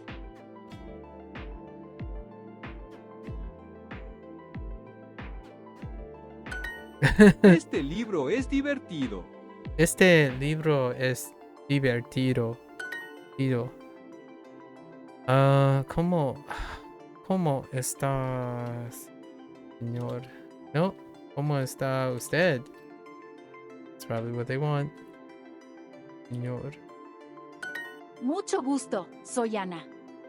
Estoy bien, gracias. ¿Y usted, señor Rivera? It's good. ¿Usas este bolígrafo? ¿Usas sus bolígrafo?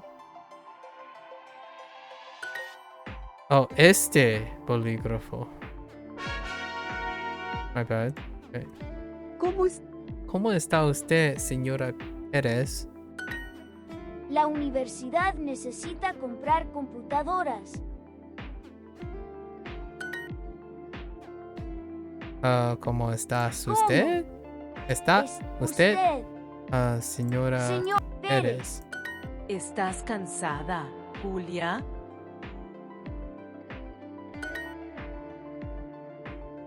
Julia. Oops. Oh, jeez, that was weird. Julia, ¿cómo estás? Oh, ¿cómo estás? Oh, I missed the... Ella trabaja en esta universidad.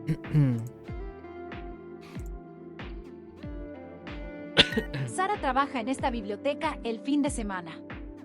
El lunes y el viernes, ella aprende francés en la universidad.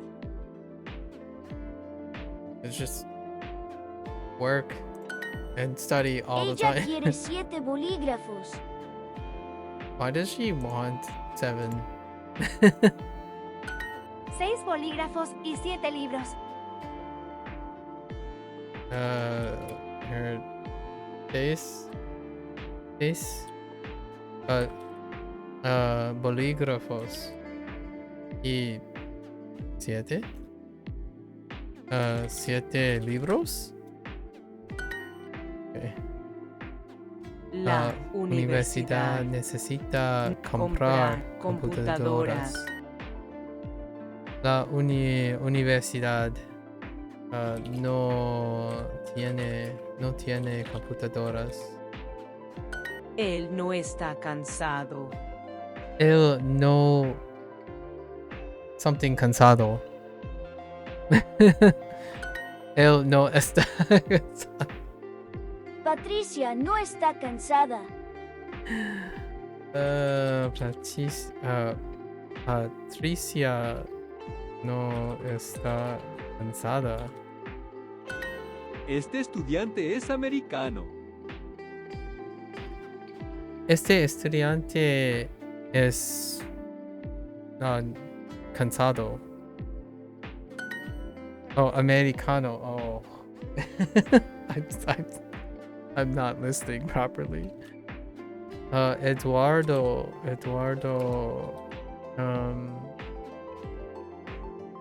Necesitas este libro.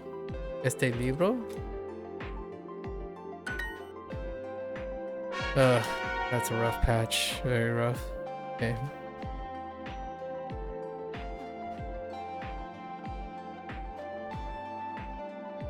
La universidad necesita comprar computadoras. José, tú estás cansado. You should rest. Y dormir. Necesitas dormir.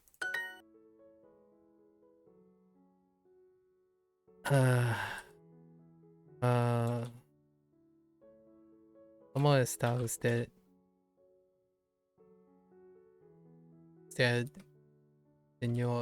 Señora Pérez.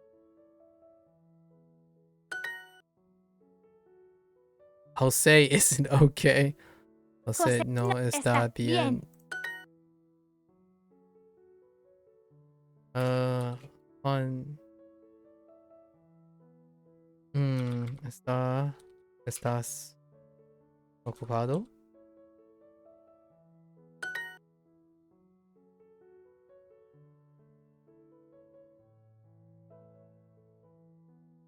Ella es...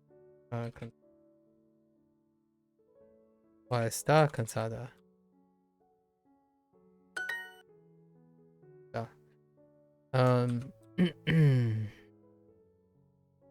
Señor Alberto.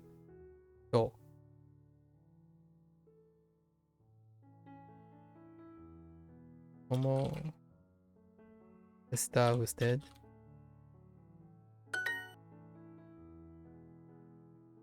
Ella... ella está aprendiendo español. Español en... Ooh. I'm gonna go with... I feel like there's an accent mark. No, there isn't. Okay. Ottoman.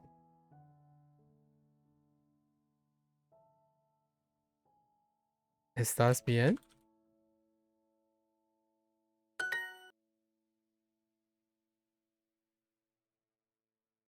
Él tiene 5 clases.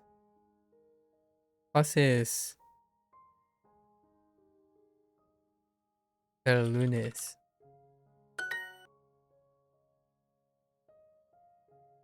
Hola.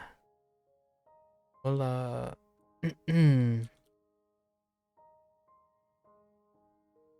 ¿Cómo te llamas? Oops.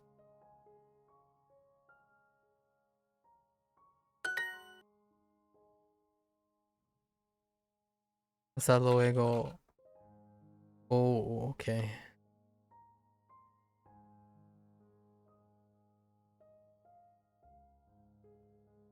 Señorita Rivera.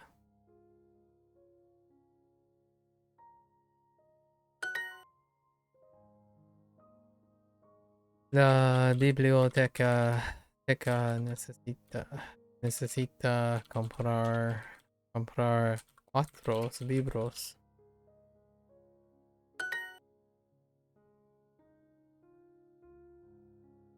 Necesitas mi libro, José.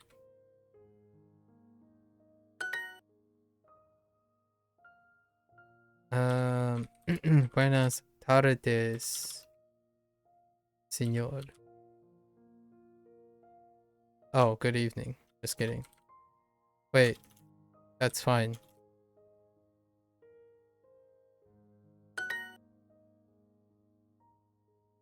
La clase tiene 8 estudiantes.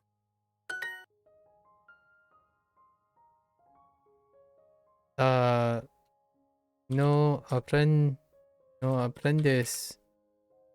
No aprendes, Juan.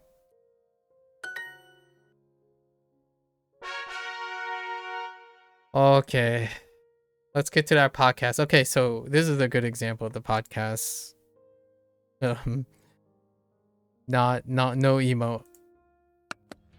Oh, I guess it's Lily. Welcome back to Lily and Strangers, where I'm forced to talk to people I don't know. In case you care, here are some keywords you should know. Zapatos. Zapatos. Color. Color. Morado. Morado. Morado. Vestidos. I'm Lily, and today we have another guest who wants to talk to me. Great.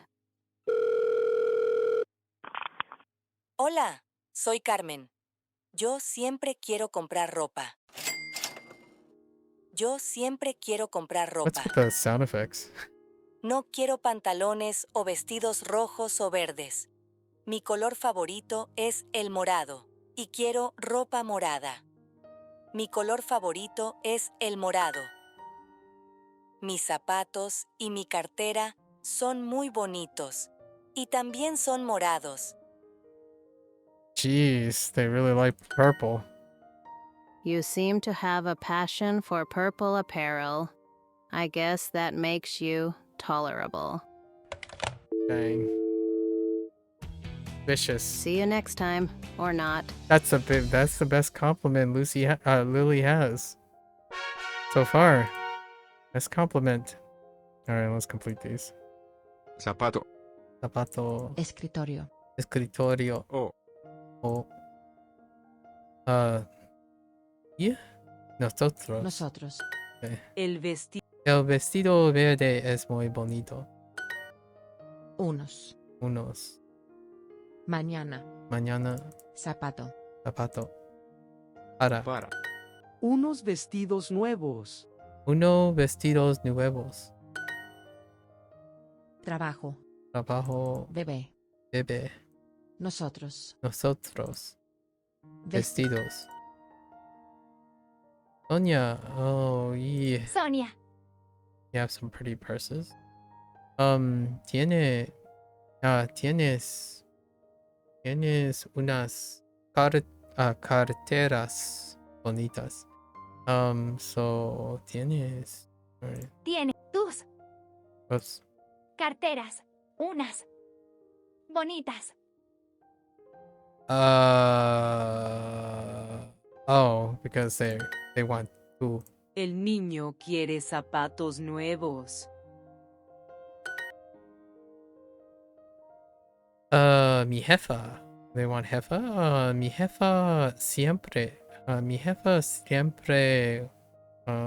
Usa vestidos bonitos.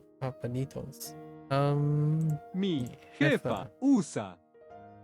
Siempre usa vestido bonito. Amanda y yo necesitamos camisetas, carteras y vestidos.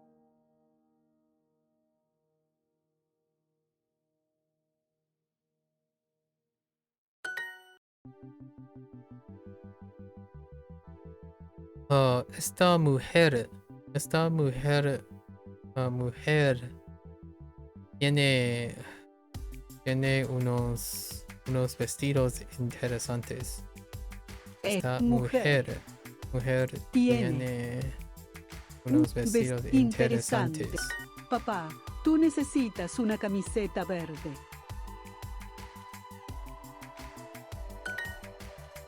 Oh. Wrong. Too many. One too many. Necesitamos comprar camisetas para Roberto. Roberto. Juan también quiere camisetas nuevas.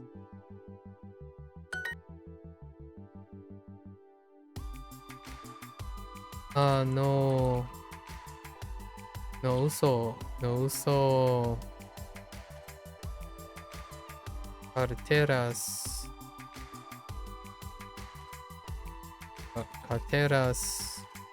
grandes. ¿Por qué no usamos las camisetas verdes?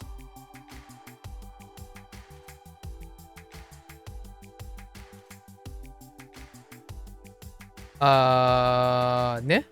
¿Por qué no usamos las camisetas verdes? ¿Por qué no usamos las camisetas? Like, what is going on with my brain? Yo tengo camisetas pequeñas y grandes. Pantalón elegante. La camiseta roja es para mi abuela. Hoy Rafael tiene un sombrero rojo, pantalones rojos y una camiseta roja. Su ropa siempre es roja. Yeah, Rafael hoy no tiene ropa verde. Quiere roja, right? Ropa roja. Miguel no necesita sus camisas para martes. I don't know if that's martes. Oh no, I'm gonna get bopped here. Okay. Optional.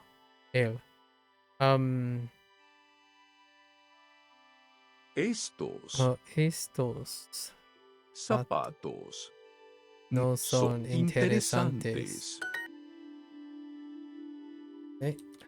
Sí, estos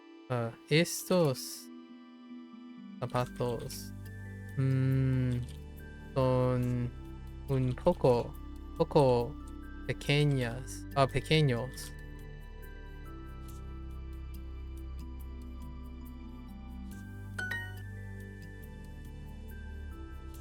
¿Quién?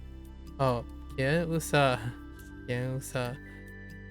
pantalones verdes? Okay. Mamá, ¿por qué? ¿Por qué usas mis zapatos? Las señoras necesitan los vestidos nuevos para el sábado.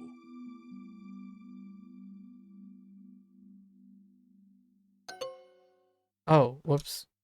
I missed the end.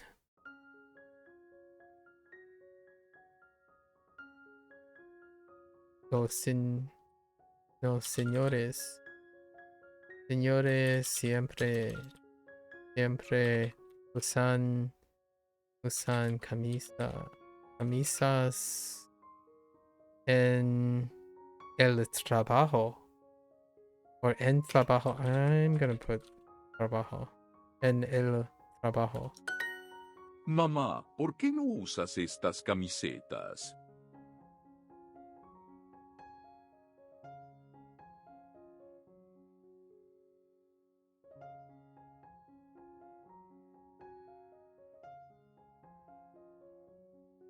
Mamá, ¿por qué no usas estas camisetas?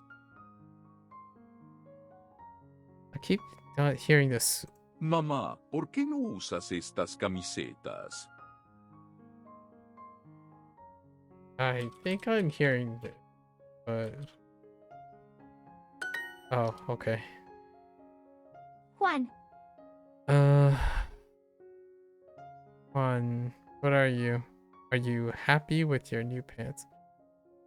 Juan, está contento. Feliz. Alright, está feliz con tus pantalones nuevos. Okay.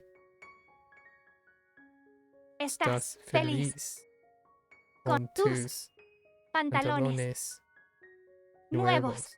El señor Castro nunca usa camisas rojas en la oficina.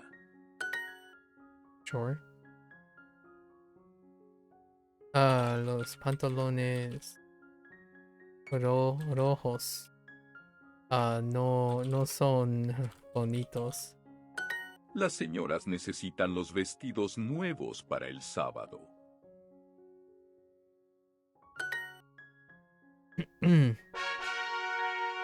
You gosh darn, I'm gonna be doing that. Mamá, yo quiero pantalones nuevos. Ana siempre usa vestidos interesantes. Ana usa vestidos. Oh, maybe Ana, I miss. Siempre usa vestidos bonitos. Ana siempre usa vestidos interesantes. Oh, interesantes. Yo quiero estos zapatos rojos. Yo quiero estos zapatos rojos. Señor Herrera, estas son sus camisas.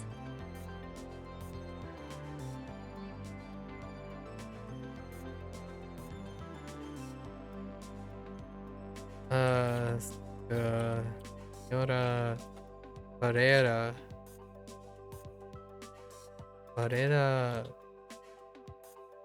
Herrera. está su camisa? Señor Herrera, estas son sus camisas. Oh, sus camisas. Señor Herrera, estas son sus camisas. Estas son. Oh, right. Yeah. They're. She's saying these. Oh, jeez. Tú tienes. Tú tienes.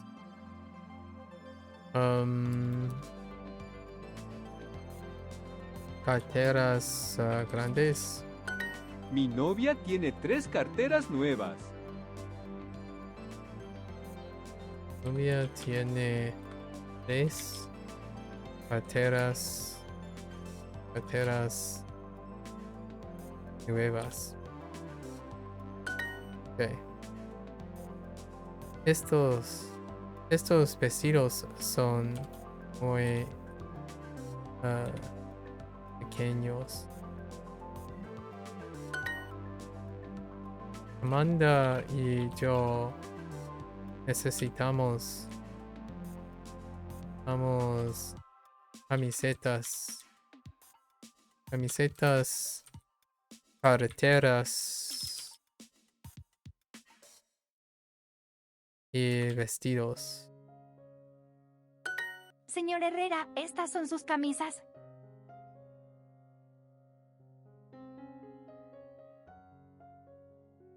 Okay.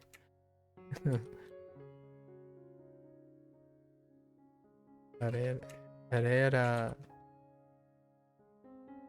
Estas son sus camisas.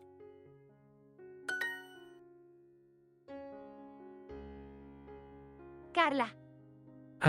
Carla tiene zapatos muy bonitos. Tiene zapatos bonitos. María, yo necesito sus camisas, vestidos, por favor. Ellos no usan estas camisetas verdes.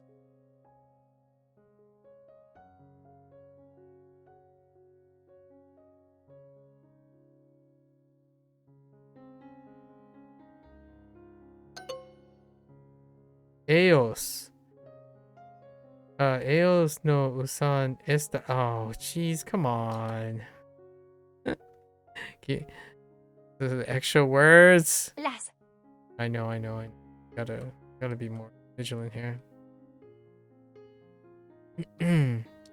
Las mujeres necesitan vestido, los vestidos nuevos para sábado. Las mujeres.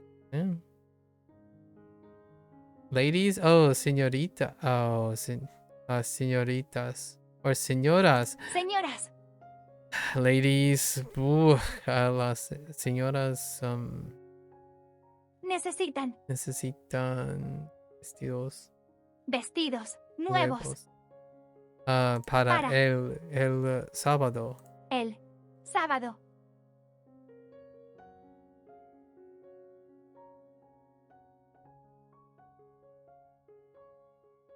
New? No. Oh. Los vestidos. Mamá, ¿por qué usas mis zapatos?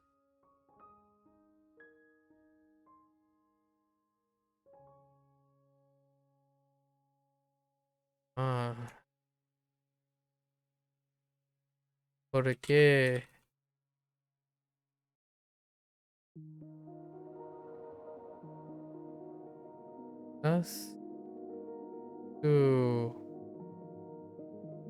¿Tus zapatos? Hey, no way. Mamá, ¿por qué usas mis zapatos? Oh, mis. That makes a little bit slightly, I guess. Mis. Mis camisetas rojas. Mis camisetas rojas no son bonitas. Camiseta. Son bonitas.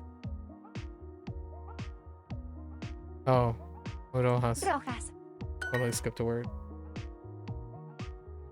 Roberto y yo nunca usamos camisetas. Carolina tiene un vestido bonito.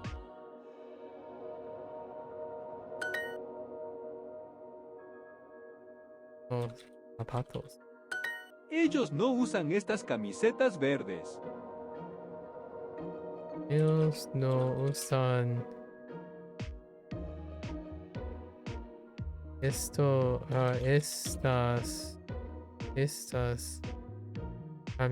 camisetas verdes.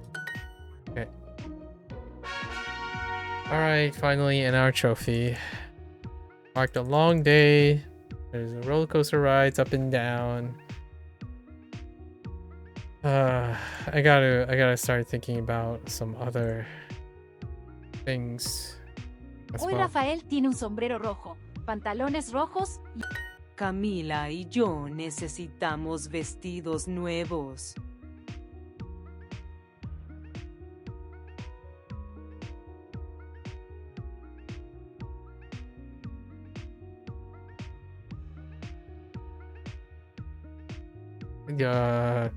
Camila y yo necesitamos vestidos nuevos.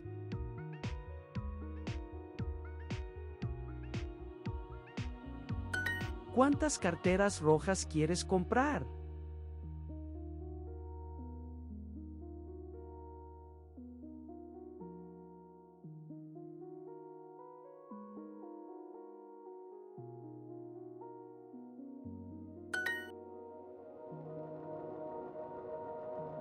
Los pantalones rojos no son bonitos.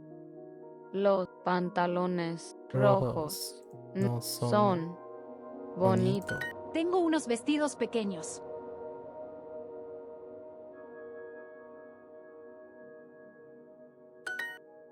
¿Qué? ¿Por qué? ¿Por qué? ¿Por qué usas tus vestidos nuevos? Nuevos. No. No. Okay. Roberto y yo nunca usamos camisetas. Roberto y yo no usamos. Ay, no sé. Roberto y yo nunca usamos camisetas. Oh, nunca. Usamos. Roberto y yo nunca usamos camisetas. Yeah, just camisetas. Jeez. También quiero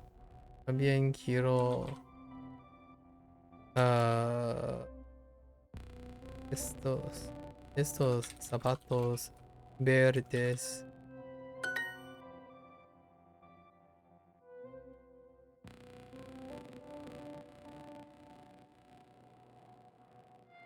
La niña necesita una camiseta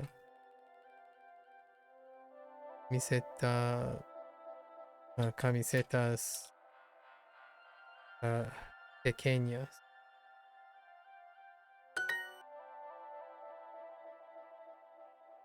Las carteras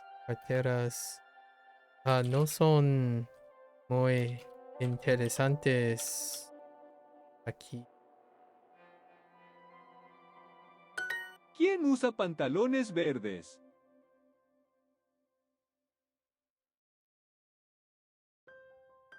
¿Quién Usa pantalones verdes? ¿Quién usa pantalones verdes? Okay. Amanda y yo necesitamos camisetas. Camisetas. Estas carreteras y vestidos. María tiene tres carteras bonitas.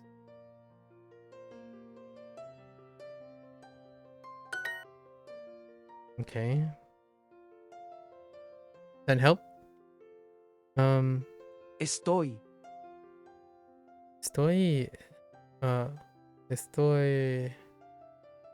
contento. contento con Con mis zapatos nuevos. Okay. Mi nueva. Mi novia tiene tres carreteras nuevas. All right, that's a wrap. Not a long day, you know. Go with some tangents, some very, very challenging communicative situations. 23. So let's look. Plural. Mis,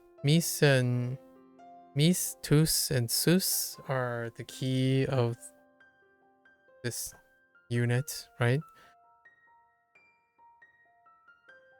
Mis, tus, sus. And then we have estos, estas. And the rest is plural. Oh, there's pantalones, or pantalon, I suppose. And zapato and zapatos, but usually zapatos and pantalones. Interesting seeing them like that. And everything else is pluraling everything. Yeah, everything else is plural. So whole unit dedicated to plural, and then we have the pluralization of the possessive, the possession as well.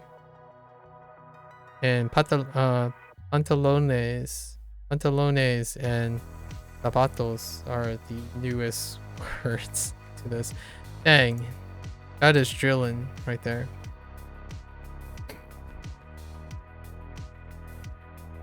And then let's see if anything changed here. I think we've come to gather that most of these are normalized now at this rate. Alright, standard 3 positions. Pod 1, Pod 2, Pod 3. Oh wait, Pod 3, and an event. Oh, right, and an adventure. So what do we have? Anything interesting? Just a green dress. This is Osgood.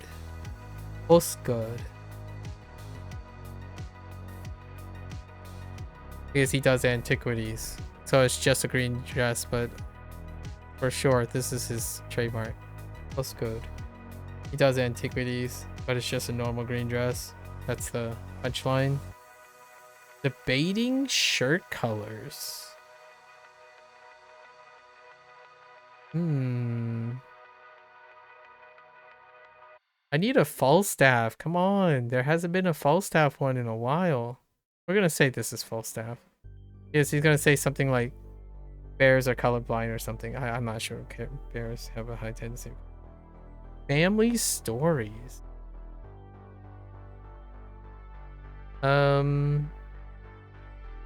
Possibly Lucy or Lily. Or, oh man, these two are mixed. Fine. And then we have Zadi's shopping spree. That kind of checks out. Just highlight a bunch of clothing that we already have. So what do we have now?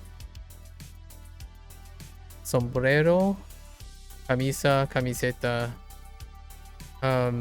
gloves? No gloves yet. Pantalones, zapatos, chaqueta.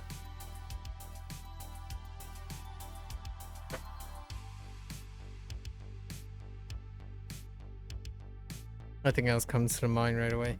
Not quite a lot. It's definitely slow going.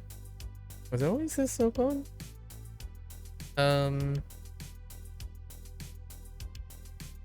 No. Yeah. That's about it. Alright, folks. That's a wrap for today.